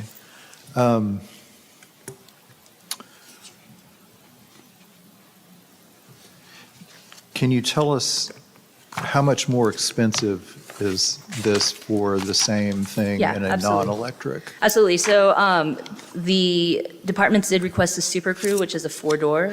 If you were to look up a base Super Crew, it's $43,895. Or sorry, $43,895. The vehicle we're going with is $59,839, so it's a difference of $15,944. But again, we are eligible for a $7,500 tax credit, and then just the fuel savings we're expecting over the lifetime. So about $7,500, $8,000 more upfront? It's 15, yes, with the tax credit, yes, okay. yes.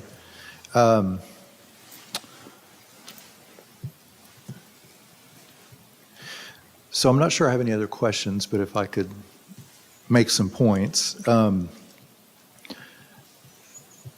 I'm all for electric vehicles and the environment, keeping the environment clean. I think we're still a little early in the process for a few reasons.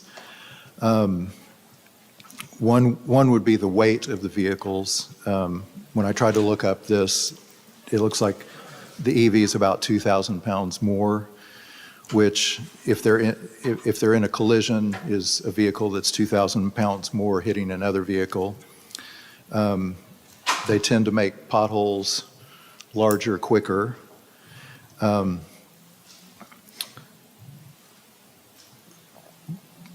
Did you check on the insurance cost? Did I already ask that? Being higher? I don't have that answer right now. I can Okay. get that to you. A couple of other issues of concern are that the value of the vehicle is going to drop about half in about a year. That in addition to that, if we were to have an accident with this vehicle, EVs can get totaled at a much lower cost. So we might have a vehicle that's worth half after a year. It could be in a collision that might just cost a couple of thousand to fix on a regular ICE vehicle, gas-powered vehicle. And the insurance could come back and total it, and we'd be out much more. Already went into since the tires wear out about 20 to 30% faster, that's higher cost for us, and it's also bad for the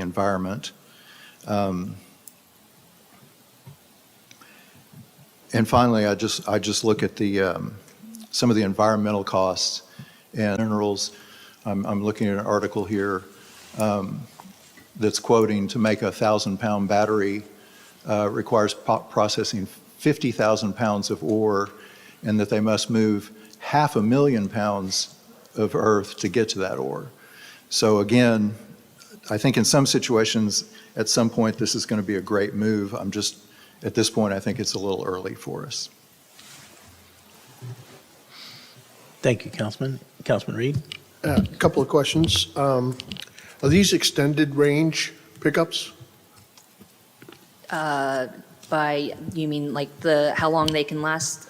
Or You can get a variety of different pickups. Some are regular range, some are extended range, where it's based on the size of the battery, the engine, all this allows a greater amount of range on the vehicle. Let me check the quote real quick.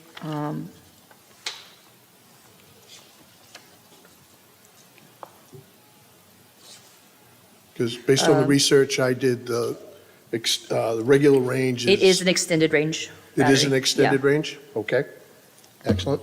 And will these vehicles be towing anything typically?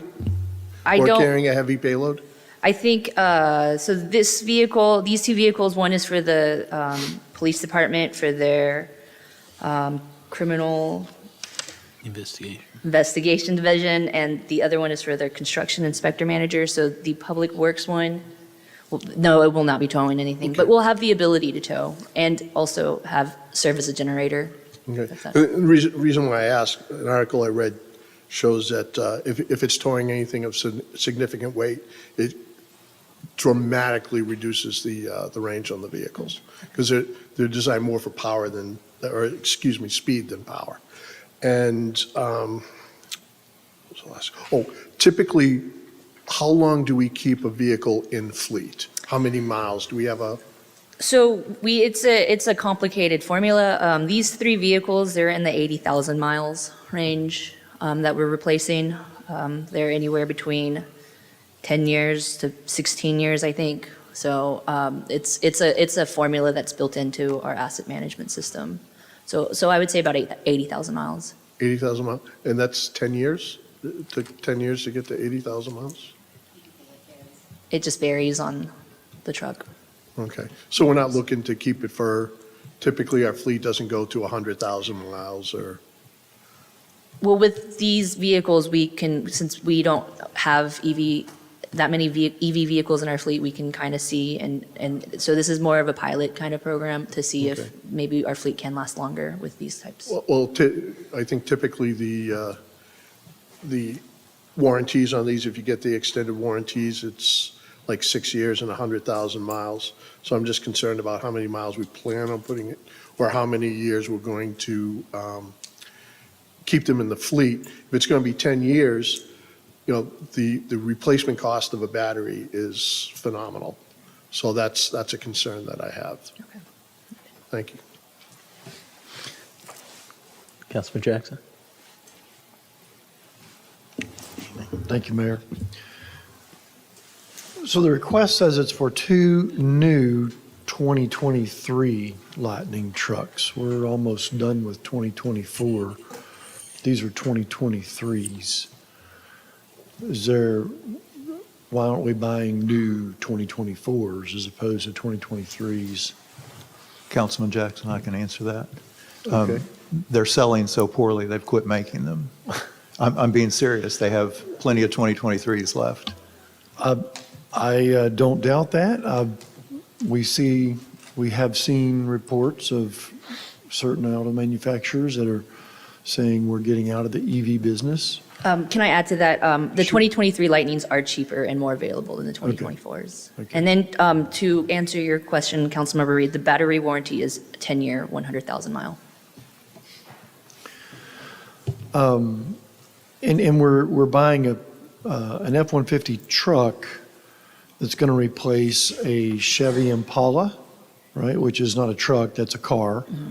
And these are going to be used, this one is going to be used by detectives in our criminal investigation division. Is there a specific reason why they need a truck and not another car, or? I'm going to ask Chief McCoy. Chief? I mean, I know they look a lot cooler than a car. I believe but- police asked for a truck. Now, Kevin McCoy, Chief of Police. So these are for the detectives who are primarily doing property crimes cases. And so they requested a truck just to make it easier to haul recovered equipment and things that they find on the side of the road. Okay. That are related to cases. So they've Stolen been moving more bicycle. to a truck platform and away from cars Okay, okay, and SUVs also. We've also purchased a couple of SUVs. okay, very good. That helps. Thank you. I drive a 2011 car with 156,000 miles on it. And so when I look at this, 2012 with 83,000 miles, and we're going to replace it due to age and mileage, don't tell my wife. She wants a new car. I'm trying to put it off. But I do question. I know that we have a process through our fleet management system to replace aging equipment like trucks and cars and such.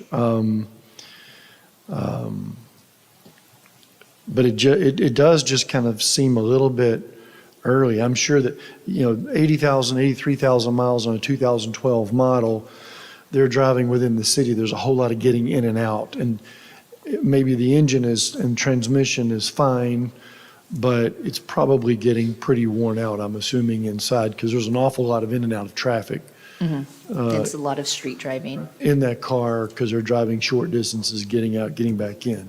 That's not characteristic behaviors of my driving, my personal driving. So I do think that there's some validation there. So we would anticipate keeping the vehicles for 10 years. These have a 10-year lifespan. So actually, I need to correct myself again. Math apparently is not my strong suit. 96 months, so 8 years. 8 years. Yeah, Okay. 8 years, 100,000 miles. And 8 years, 100,000 miles? Yes. Okay. So the battery warranty was 10 years, did you say? No, that's where I need to correct myself. It's 96 months, so 8 years. The battery warranty is 96 months. If the batteries last longer, we might keep the vehicle longer. Yes. We think, okay. I understand savings and ongoing maintenance, no oil changes, fewer brake pads, brake changes, tax credit. I get all that. I haven't bought into the EV thing yet. Similar to Councilman Barrett, I feel like it's early, though it's been around a while now.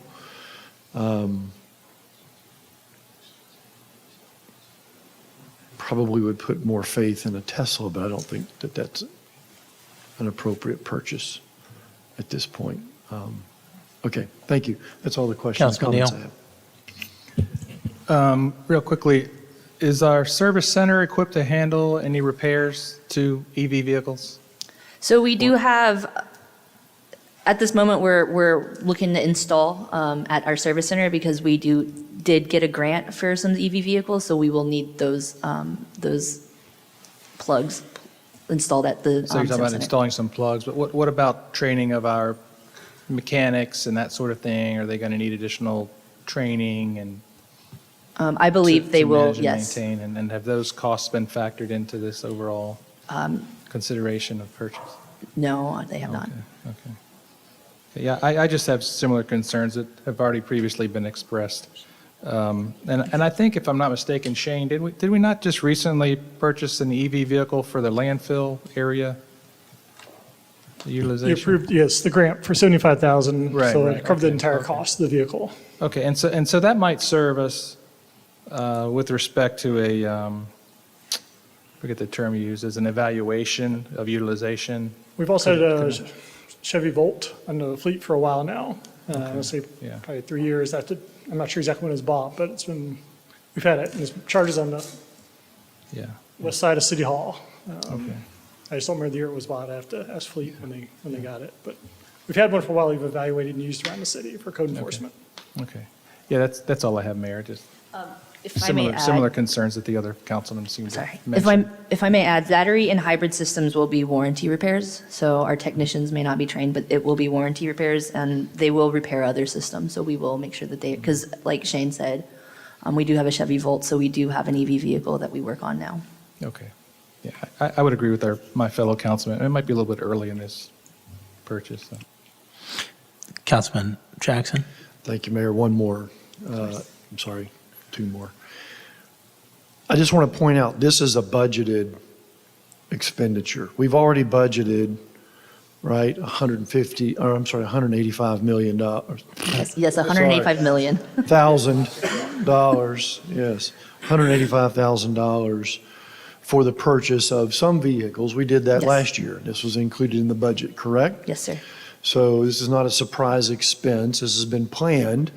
Council's just now questioning the purchase of these particular vehicles at this point in time. We have more information today now than we did before. That being said, if council does not agree with this purchase, what's the plan? Continue to use existing vehicles. We got issues we need to understand. What's the plan if council says no to this purchase tonight? So this money is in the current budget. If council were to say no, we would have to reevaluate. And the question, I guess, would the funds carry over to next year?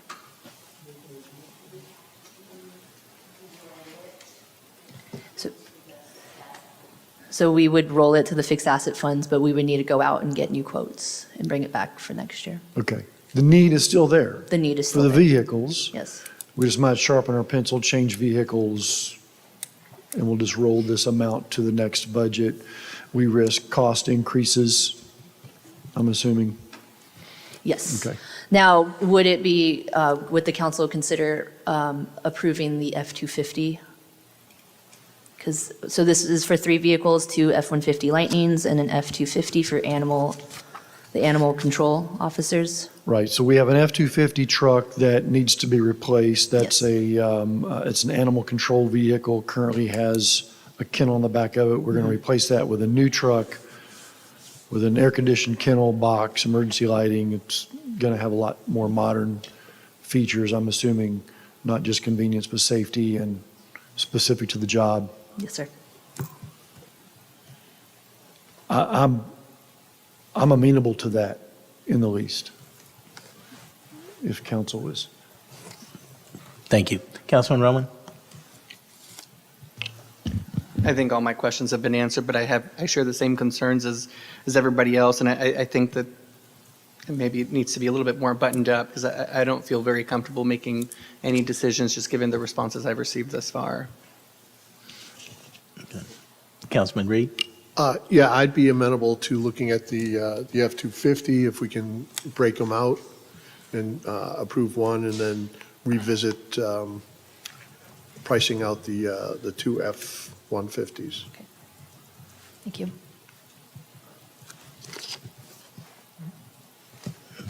Yes. Okay. All righty, so this item is marked for action. If somebody would like to make a motion as modified. Mayor, I'd as like you see to fit.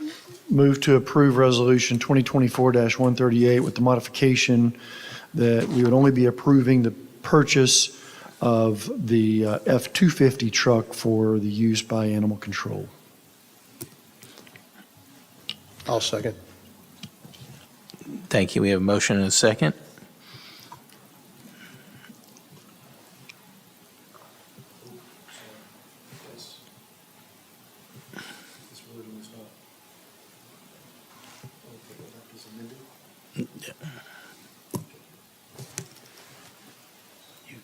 Councilman Reed, is yours popped up?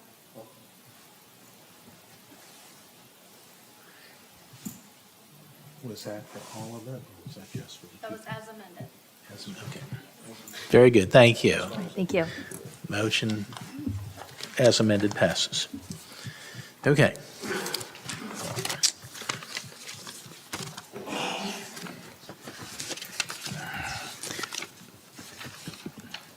that is all of the items on our regular agenda. So at this time, I'm going to go back to study session, and we will just resume study session from here.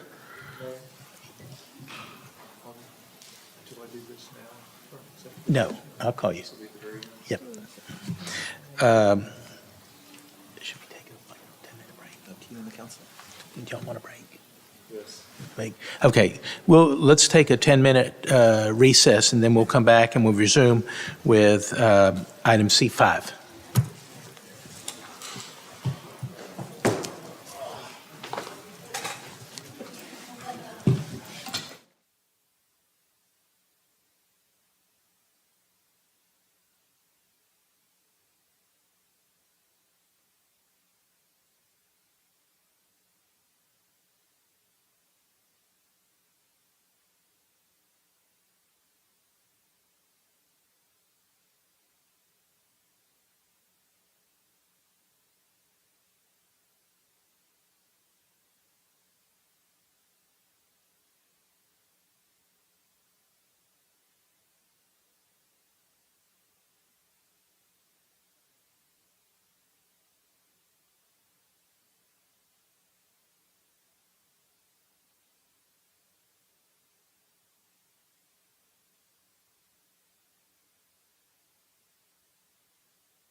Well, we're back. Thank you for letting us take that little break. So next up on our agenda, study session agenda, is item C5, review and discuss the property located at 1600 Valley View Lane. Hey, Perla Tavera, Director of Economic Development, Tourism and Planning. I wanted to bring this discussion as this was a hot topic. What was going to be the TRA is no longer. So we're talking about this entire parcel site, which is, sorry, let me go back, which is over 20 acres. This is zoned to be a grocery store. There was an analysis completed by the developer a year ago, and that's what I'm going to be presenting today to council. So this was completed back in August of 2023, and the best grocery store based on the volume, price per square foot, and the sales area at that given time was Aldi's. I want everybody to know that the other 3 grocery stores we currently have in the City of Farmers Branch is Cox Farms, El Rancho Supermercado, Neighborhood Walmart. Other factors that we need to consider is the Kroger and merger with Albertsons. This is actually what's been zoned for that parcel. And so that, as I stated, it is a grocery store with an additional park and some other lots. And now we're going to dive deep into the analysis. This is the analysis that was completed again in 2023. This is the site where the star is, and these are all of the grocery stores within the vicinity. I want everybody to notate, usually grocery stores use a 1, 3, and 5 mile radius to see where they're going to put, as well as density within that area. This is an analysis that we were able to get in economic development. As far as everybody going to Kroger, which was the number 1 and the prior, we can see that the majority of the individuals are not from Farmers Branch. So here's the analysis, and this is Aldi, and we can tell by the volume of 225,000, price per square foot 16. This was the best choice compared to the other 2 that I'm about to show as far as for that projected site. The other one was Sprouts, which was 181,000 volume, which is relatively low. Again, we picked Kroger to compare it because of the $1.5 million sales. They also looked at natural grocers, and that's 107,000, which is much, much lower than the other. So none of these 2 are viable. The only one viable was Aldi, which they tried to pursue, and that fell through. Trader Joe's was the number 1 option of 625,000 that would have been, and that Trader Joe's is actually going to go in Coppell. So that was out. And so if we have questions, discussion, I want council direction to see, and/or discussion to see if it's okay to go speak with the developer in regards to create some more high density and possible merger of some type of grocery store with density on the top. Open for questions, discussion. Council, I will say, Perla and I have had a lot of discussion with the property owner. So this is the reality of the situation. What I think complicates the whole environment out there is, while the master plan did suggest a grocery store going out there, we don't know what was promised by the home builder salespeople. As we know, salespeople sometimes say anything just to close a deal.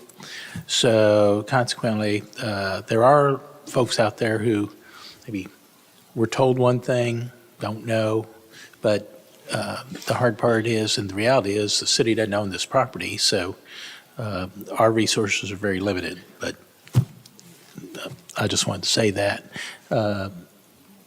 Councilman Neal, you have any comments on this? Yeah, thanks for this presentation. You made a comment about the need for higher density. Correct. What is that higher density limit? Is it do we need? It all depends on the 135 mile radius. So if I can go back to, let me go back to all these slides. So this is what all retail stores are going to look at. They're going to see how many are within, how many grocery stores, and what the population is in that given area. Right, so is it, we need 1 million people, we need 100,000 more? What's the number that's going to get us in play here? It's a great question. We would have to probably do the analysis again or ask the developer to do the analysis, and it would depend on the grocery store. So if you probably want a bigger grocery store like a H-E-B or a Kroger, you are going to need much more density. Something smaller, it wouldn't take as much density as the either, but there's no exact target. It all would depend on the grocery store, and it also would depend on the medium household income too. But I can say that for, as I showed on this slide, this is actually here in Dallas, so in Uptown, so the density was relatively fit within that area. I couldn't give you the exact numbers. Yeah, I'm just not sure how far are we away from a density perspective. Because it seems to me we've been adding multifamilies, there's certainly a lot of new residences out there, so I'd like to see some analysis done as to what that value should be or what percentage that we need to add to get us into a real play. Absolutely, and this is the developer, so it would be asking the developer to pay for that analysis again. Okay, that's all I have, Mayor. We're a long way. Councilman Roman? So is this the first analysis that the developer has done? This is the one, to my only knowledge, yes. Okay. Done a year ago, correct. And it was done in, you said in 2023? Correct. Why was that not shared with the council or the district representatives? That's a great question, and that was before my time, so that would be my predecessor. Okay. But I will apologize. Trader Joe's was mentioned in there, so there was some analysis that was done on that. Do we know what the communication was? Do we know what why Trader Joe's decided that this would not be a viable option despite the data? I do not know. I did not ask for that specific, but I think the direction that was told to CMO was that economic development was working on it, but I don't know any specifics. So we don't know if there was actually a meeting held? Cannot confirm. You know, it's really frustrating because I talked to Allison quite a bit about how important this was for the West Side, and I never got any information. Yes, That's a little bit disappointing. Have we looked at specialty stores and how those might do? For instance, it's a very large Indian population out there, and I know that many of them go, I think it's called Patel Brothers. And so I wasn't sure if you had looked into what it would look like for a specialty store to come there that's specifically targeted to a niche demographic that's in the surrounding area. That's actually a great question. So we were able to see where the majority of Mercer Park went with this new analysis. So if you look at Central Mercer Crossing, the majority of the place that they were going to was Comart Marketplace. And this was the analysis I did on myself with the new Placer AI. Excuse me. So Central Mercer Crossing is going to Comart, and then you have West Mercer Crossing going to the MacArthur Crossing, which I believe is a Tom Thumb. So there's some analysis, but yes, I would ask for council's direction to see if I can go speak to the developer in regards to what type of grocery store or if this analysis can be done or other options. Yeah, and I think for me, I think looking into specialty stores would be helpful. I think looking into anything that we might be able to do to brighten that area and liven it up for those residents, I think is important. And I think even the design you showed here, my friend actually lives down the road from the complex that you, I think, just showed, and it's frequented quite a bit, and it's got a lot of traffic. So if, I wonder, I think what Councilmember Neal was saying, what is that maybe, what is that enticing number that would encourage a big grocer to come if it was maybe in that style or even if it was outside of that style? What is that number? What does that saturation look like for them? And then that might help us also make better decisions. But I would certainly support looking into that. And I guess that's it for me. But more than that, thank you for being diligent. I think you've been in this position for a few months, 3 months, 4 months. It feels like years, but yeah, 3 months. Yes. Yeah, so a few months and already had brought something forward that during the 2 years on council that I was here, nothing happened. So thank you. Thank you. Councilman Jackson? So the moral to the story is we need more people out there before we get or attract a decent grocery option in that area.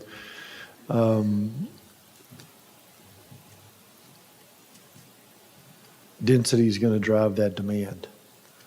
And there's a lot of infrastructure out there that can handle more density.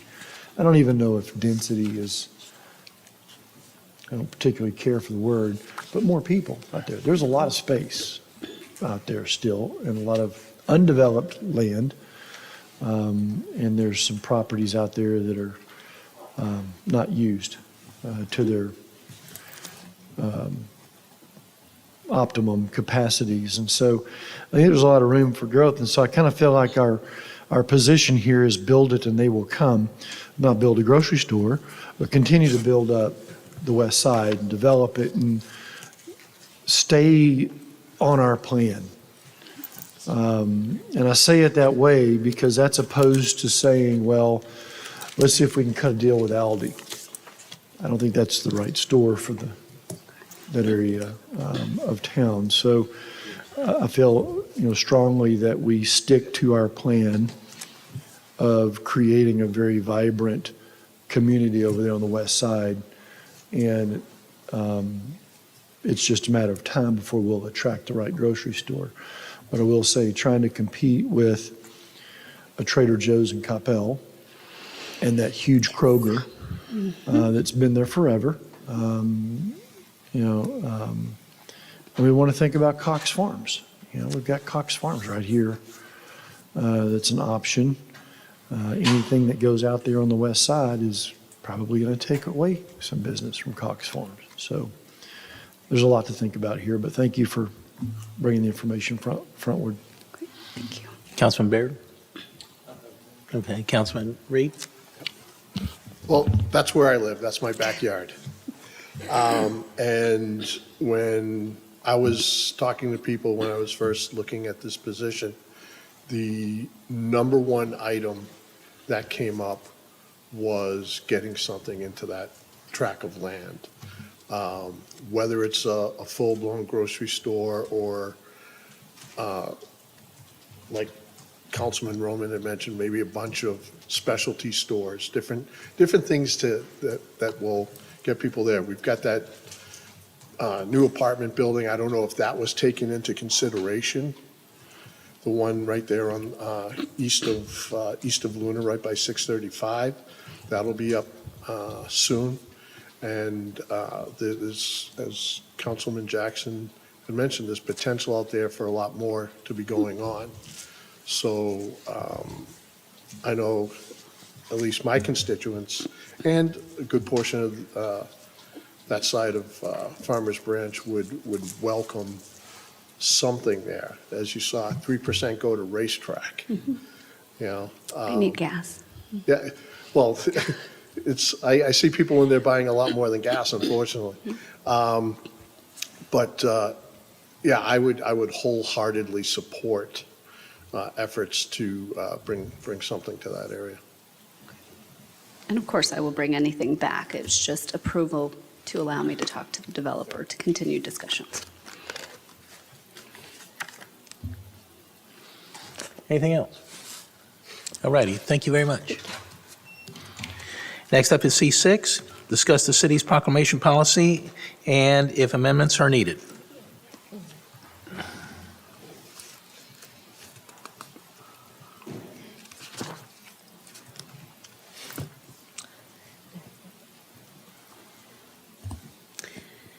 Hello, Mayor, Council, Aaron Flores, Deputy Director of Administrative Services, Deputy City Secretary.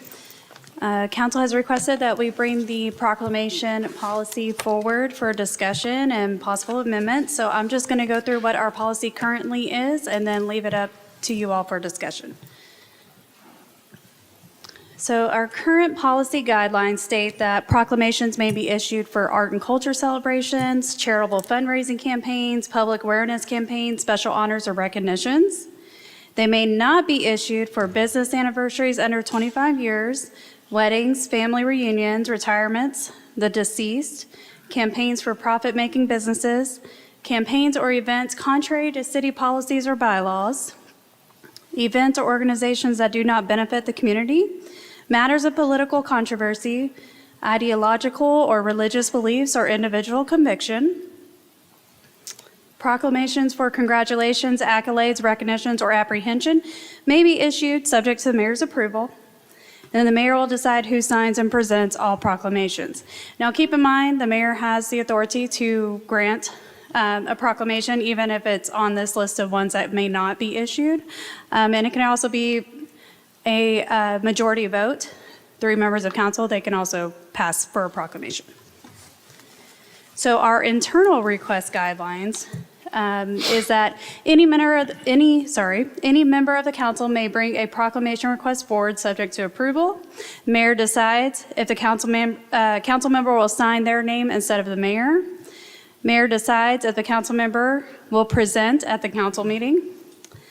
And any staff members that are requesting a proclamation, they must go through our office first. External guidelines, our citizens are to request proclamations through the online portal that's on our website, but they can also email us, and they do that occasionally. Proclamation requests are subject to approval by the mayor. No proclamation requests are issued to non-residents nor for events not held in the city of Farmers Branch unless specifically approved by the mayor. Citizen may request a proclamation be presented at an event or location other than a city council meeting, and requests must be made at least 3 weeks prior. Of course, the mayor can still approve one if it's further than that. And those are the guidelines, so you all are free to discuss. I'm here if you have any questions. Thank you, council. Any comments, questions? Councilman Roman, Baird, Councilman Reed? I was one who had requested that this be put on. My concern is setting precedents with certain requests and whether there's, the repercussions that could be had in regards to honoring certain requests over others. Whether it's something that's politicized, something that's, favoriting an individual over another individual, what have you. It seems that the guidelines are extremely loose, and I was just curious and wanted to hear other people's thoughts on whether we need to tighten it up at all, whether we need to have something more formal in place. And it was more just to have an open forum discussion in regards to the process. Thank you. Councilman Neal? Councilman Jackson? Thank you, Mayor. Thank you, Aaron.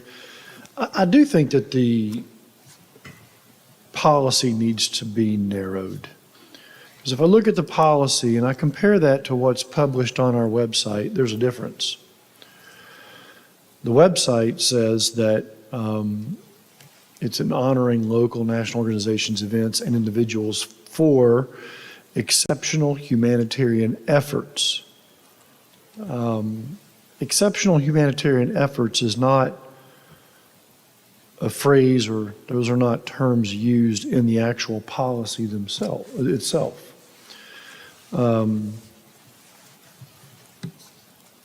It's my position that a proclamation should be directly connected to contributions made to our city. If we venture very far beyond that, we'll be issuing proclamations every single meeting, and the more proclamations that we issue, the more diluted the proclamation's meaningfulness becomes. Because what does it mean? What does a proclamation mean? Right? This may be Richard Jackson Day in Farmers Branch. Great. What does that mean? It means I get a certificate I can put on my wall. and the city recognized that I did something. Well, what was that something? It needs to be significant. It needs to be material to the city. And so on that premise, I think that the policy could be narrowed to focus on those types of recognition, that level of recognition. So this was brought up. Whatever's online should match what we have in print here, number one. Number two, I think it's that there are some areas, or there is a little room, I should say, for leeway. Okay? And I think that's up to the council, and hopefully you have a mayor with good discretion to use their judgment accordingly. But, recently had a proclamation request. It clearly did not meet one of these guidelines. And these are guidelines. So guidelines aren't hard and fast rules, but they're guidelines. And I said, I don't feel as though I have the right to necessarily override the guidelines. Maybe with some extenuating circumstances or some extra special event, as you say, there might be an opportunity, but that's just not me. Other mayors may see things differently and want to issue proclamations, and they can take it up with them. I'm going by the guidelines that are issued here. And so I don't know that, I don't have a problem with what is here. I don't know if anybody else does. But, I'm not sure that you presented I didn't have any, sorry. problem. I didn't have anything specific, but it just seemed that it was kind of loose, and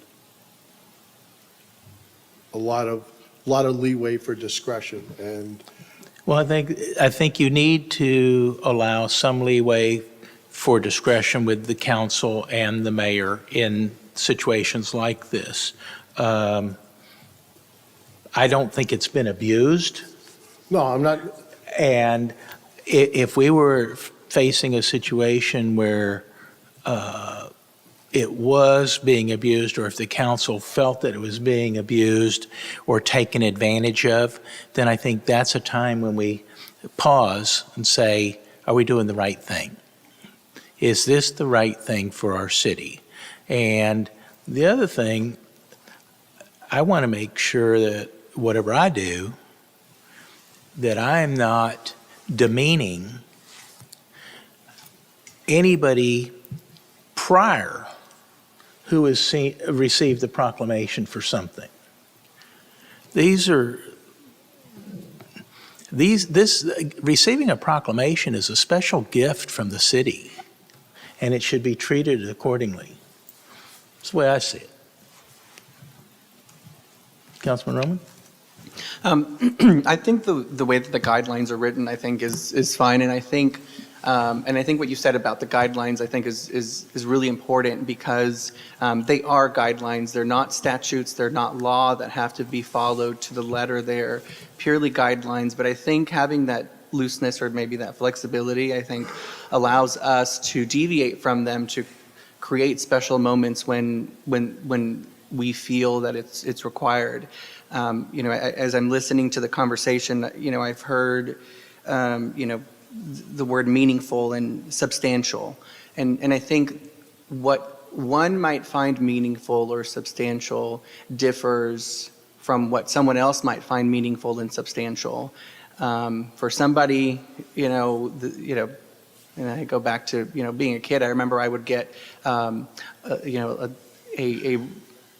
glitter pencil when I did something right for the week or something, and I just thought that was the greatest thing ever. And now as an adult, I'm like, oh, well, that was kind of a ripoff.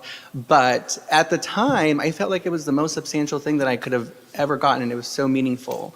And you know, someone might make a request for a proclamation, and that could be one of the most meaningful things that they could have ever asked for. I think you're right, it is a gift from the city, and it could be very meaningful to somebody. And so it's difficult to try and say, well, based off of our policy, you know, if it's hard and we have to follow it to the letter of it, then I think it creates difficulty to try and recognize how meaningful something is to that individual, particularly if somebody's been a resident for a very long time.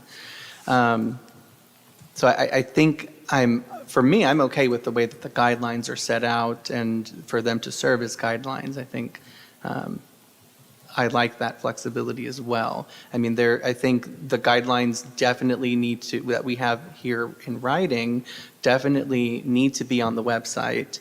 And I think that will deter some people who just want a proclamation just to have an additional piece of paper. And that will help, I think, provide some distinction between the people who really want something, because if they really feel passionate about something and it would be so meaningful to them, they will read the policy, but they will reach out for an exception. And then I think in those instances we can handle it on a case-by-case basis. But I think the general rules being put on the website, I think will certainly detract those people. I think at some point we had something on the agenda and someone wanted a proclamation for, I don't know, something, and I just remember briefly visiting with you guys about it at some point, and we never heard of this person, yet they claim to have made some really significant impacts to the community. And in those instances, it's like, okay, yeah, you just wanted a piece of paper for I don't know what, but anyways, I say all that to say that I think the way that they're written is okay. Thank you, Councilman. I will say that when a proclamation request comes, and I get several of them a month, and I review the ones that come to me, or if they come to staff first, and staff reviews them and then sends them to me. Many are not bona fide. Many of them really don't have standing for the city. And there are people out there who just want to shop for pieces of paper for recognition. So I guess the short is to say is all are vetted. All are vetted. And that's what staff does. So that's great that happens. The other thing is, maybe somebody doesn't qualify for a proclamation, but certainly a letter of recognition, a letter of condolence, a letter of appreciation. Those are things that any one of us can do. And if you wanted to do that, then I just suggest that you speak with the city manager and city secretary in regards to that. I'm not going to sit here and tell you can't do that, but those are things that are available. I just wrote a letter of condolence to somebody. It was the right thing to do. So, anything else on that? Councilman. Aaron, do we have an idea of what other cities' proclamation policies are and how ours compares to those? It's a wide range of differences. Some cities have very different values and guidelines for what they follow versus what we do. Some cities celebrate all the things, National Pancake Day and all the different things. And then some cities are very strict and they only do certain ones.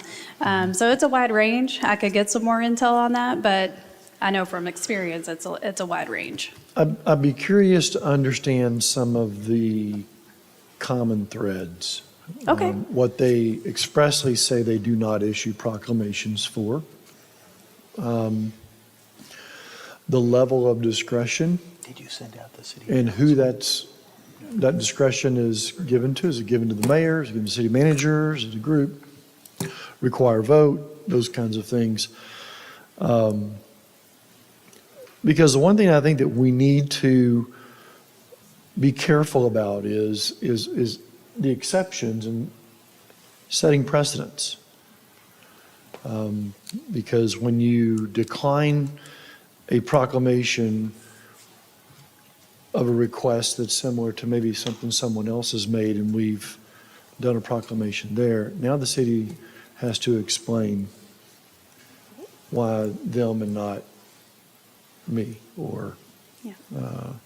so I think it'd be good to understand how other cities do it. There may be some new ideas or some good ideas to gain from that exercise. Okay, we can definitely do that. Thank you. All right. And we'll make sure the website is consistent with the guidelines. Yep. And I appreciate that clarification, Councilman Jackson. That's what I was looking for. I wasn't looking for a tightening or rigidness in regards to it. Obviously, things are going to come up that we might not have experienced before, so we have to have some leeway. And I just wanted to promote an open conversation about the policy, get people's feelings on it, and make sure we're doing the best that we can, because as you mentioned, there's substantial events that we want to acknowledge. And I just wanted to make sure that we weren't cheapening the idea of a proclamation by dispersing them freely. Okay. Very good. All right.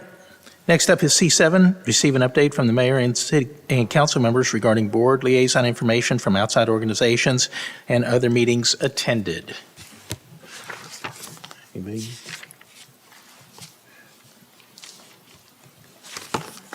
No, I've got the MetroCrest Services Board meeting next Wednesday morning, so I'll have stuff after that. Okay. Just a word of acknowledgement. I know Tracy always watches these. They did hit their $75,000 toilet paper roll goal for the month of August. They came in at like 77,000. So congratulations to MetroCrest Services for meeting that goal. I have a number of things to report. So myself, Councilman Jackson, Councilman Reed attended the Live Golf Media Day event at Merido Golf Club in Carrollton. The club had invited the cities of Carrollton, Addison, and Farmers Branch to attend that. There were a number of staff also went. That's going to be a pretty exciting event. I think that's next week. So it's coming right around the corner. I've continued to have meetings with Brad Phillips, who is the property owner of the property at southeast corner of Valley View and Luna. Perla and I have met with him. I've met with him on my own. Grocery has been a big topic of discussion, and then also other redevelopment ideas or opportunities. So, but it's up to the developer to decide what he wants to do and what he'll bring forward. I attended the St. Andrew's Health Fair, St. Andrew's Episcopal Church. They had a health fair for back to school, and they had reached out and had Dallas County Health and Human Services available. So they were doing immunizations and exams and whatnot. And then they had the Dallas County Dental Society that was there. Very, very well put together event, and lots of folks came. Hopefully they get even more word out on it next year if it fits a good portion of our community. Pearl and I, not knowing this, but we both attended the the Texoma Logistics Innovation Engine down at Cedar Valley College in Lancaster. I wanted to learn more about workforce development. I didn't know anybody from the city was going, and once I got there, there's Perla. So we sat there although we didn't get to sit together because they put us in groups and put us to work with folks from other cities. But very interesting. It's going to be a series of events, so I look forward to going back to that. Of course, we had the MetroCrest Chamber of Commerce Economic Development Luncheon that a number of us attended, and so the ED directors from 3 cities all spoke about projects that are going on in their city. And then they had the director of Texas Workforce Commission also speak. He was fascinating and gave very good presentation, again, about workforce development. I've met with, or virtually met with, the owner of the Park West office complex, as well as the owners of the Tuesday morning site on Inwood, and also the Vital Plasma Center on Inwood. So all these are businesses here in Farmers Branch. Park West, they have a need because they have a tenant that they're trying to get in there, but the tenant would like their sign on top of the building, and so hopefully we can find a way to make that happen. I'm putting the pressure on you two over there. The Tuesday morning site has been updated and refurbished, so they are shopping for tenants to come in and lease that site. So if anybody knows, it's about 700,000 square feet over there. It's a good size facility. We definitely want to help them. Vital Plasma Center, which is on Inwood Road over by Dogtopia, is renovating one of the buildings over there, and they hope to be open maybe by December, I'm not sure. I attended dedication of new classrooms over at the German school. Never really had been in there before, but it's pretty interesting. And of course, it's right down there next to Chapel Hill Church and the community garden. So what was really interesting is most all the kids that go there speak at least 3 languages already. And these are little kids, so I barely have command of the English language. Last week I was at Children's Hospital in Dallas. They had the first Mayor's Summit, and they had invited mayors from about 12 cities to come so they could talk about the services that the hospital provides, and they ran some reports on the number of people that they serve from various communities. The Children's Hospital, interestingly enough, they have about 330,000 patients a year. That's a huge number of people. And of that, about 22,000, a little over 22,000 patient encounters are with Farmers Branch residents. So we're going to continue to learn more about that. They talked about CHIP and Medicaid outreach, telebehavioral health programs, program with CFB ISD, and then school-based telehealth. All these things, they're so important to our community, and I look forward to learning more and hopefully being able to help them promote these initiatives to our residents. Then last Friday, Ben and I attended the DART annual State of DART their luncheon for their 41st anniversary. They talked about the future of DART and where they see things going. So that was pretty interesting. And then, of course, yesterday we had perfect economic development department weather for the golf tournament that the ED department had over 100 players participate, one of the biggest tournaments ever. I'd just like to say kudos to Perla and her team. They did an outstanding job in putting this together. And so I can't wait to see the next event. Met a lot of business owners there yesterday, and Councilman Reed actually played. Councilman Jackson came for the dinner. Of course, we always show up for free food. But it was really, really good. And I just think having that opportunity to engage with business owners on a more relaxed social environment was just ideal. So thank you for the effort that you put into that. That's all I have. Yes, sir.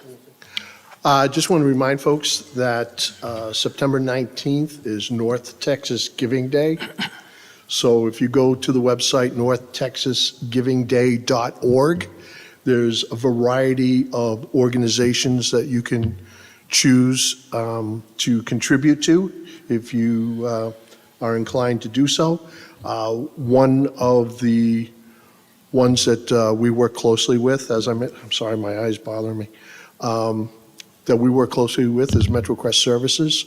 So if you would like to contribute to them, you can just put their name in the search bar, come up and donate to them as well. Thank you. All right, next up is item C8, discuss future agenda items. Councilman Jackson? Mayor, I just have a question. It looks like maybe the future agenda item list needs to be updated. There's a few things in there, like we just talked about proclamation processes and policies tonight. But Ben, I was wondering, where are we on the franchise trash services topic? That one's been on there for quite a while.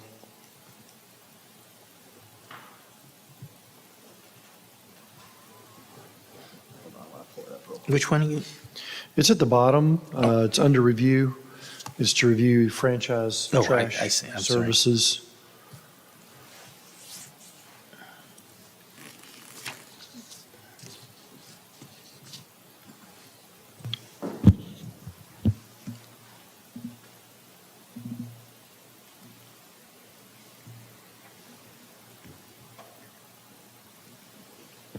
Excellent. That's one we confirmed last week with our discussions that to make sure it still needs to be on there. And so it's gone to staff. We'll have it firmed up as a calendar date soon. We just want to make sure we still want to move forward with that. The Right. intent was to stay after the budget because it caused a lot of confusion intermingling with the other trash discussions. Is that a first meeting in November kind of thing? Or? It'll be before the end of the year, yes. Okay. All right. Very good. That's what I needed to know. Thank you. That's Thank all. you. Councilman Roman? So I wanted to talk about reinstating the Multicultural Committee and maybe having them also, once they're finished with the multicultural event, having them transition into sort of an events committee to audit our different events and provide some feedback on them. And the second item is talked about earlier today, the involvement of boards in purchasing decisions.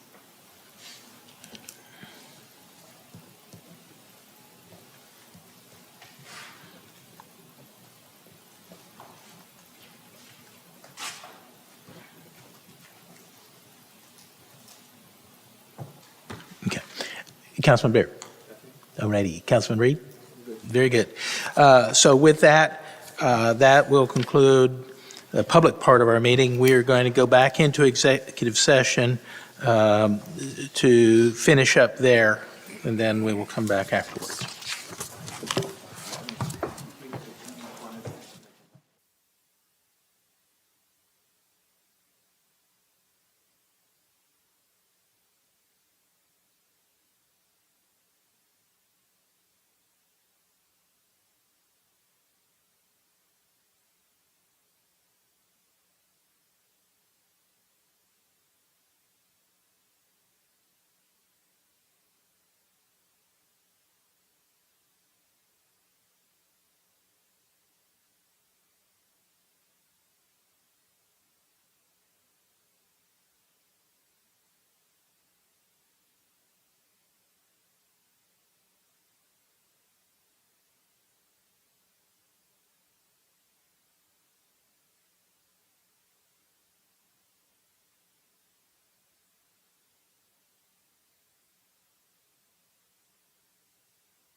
Welcome back. We have one item of business as a result of executive session. Thank you. Welcome back. We have one item of business as a result of executive session. Mayor, I move that the city manager be authorized to take such action on behalf of the city as may be reasonable and necessary to purchase or authorize the purchase of Lot 17, Block 3, Green Meadow Estates Edition, also known as 13330 Veronica Lane, for a purchase price not to exceed $240,000 plus all closing and acquisition costs, and to sign or authorize the city's agent to sign such other agreements, documents, and any amendments thereto as the city manager, in consultation with the city attorney, deems reasonable and necessary with respect to the closing of said transaction.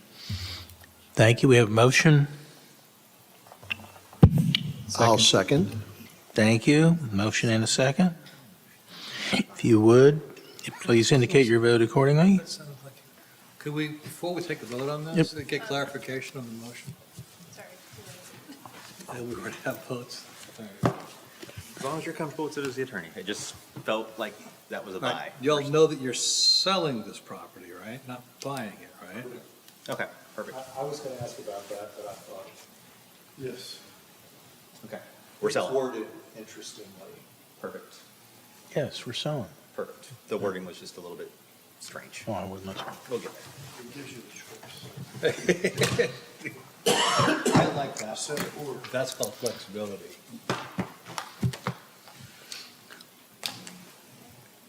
It didn't flash out. It already went over. Oh, motion passed. Yes. Okay, I'm sorry. Motion passed unanimously. Thank you very much. That will conclude our meeting for this evening. Meeting adjourned.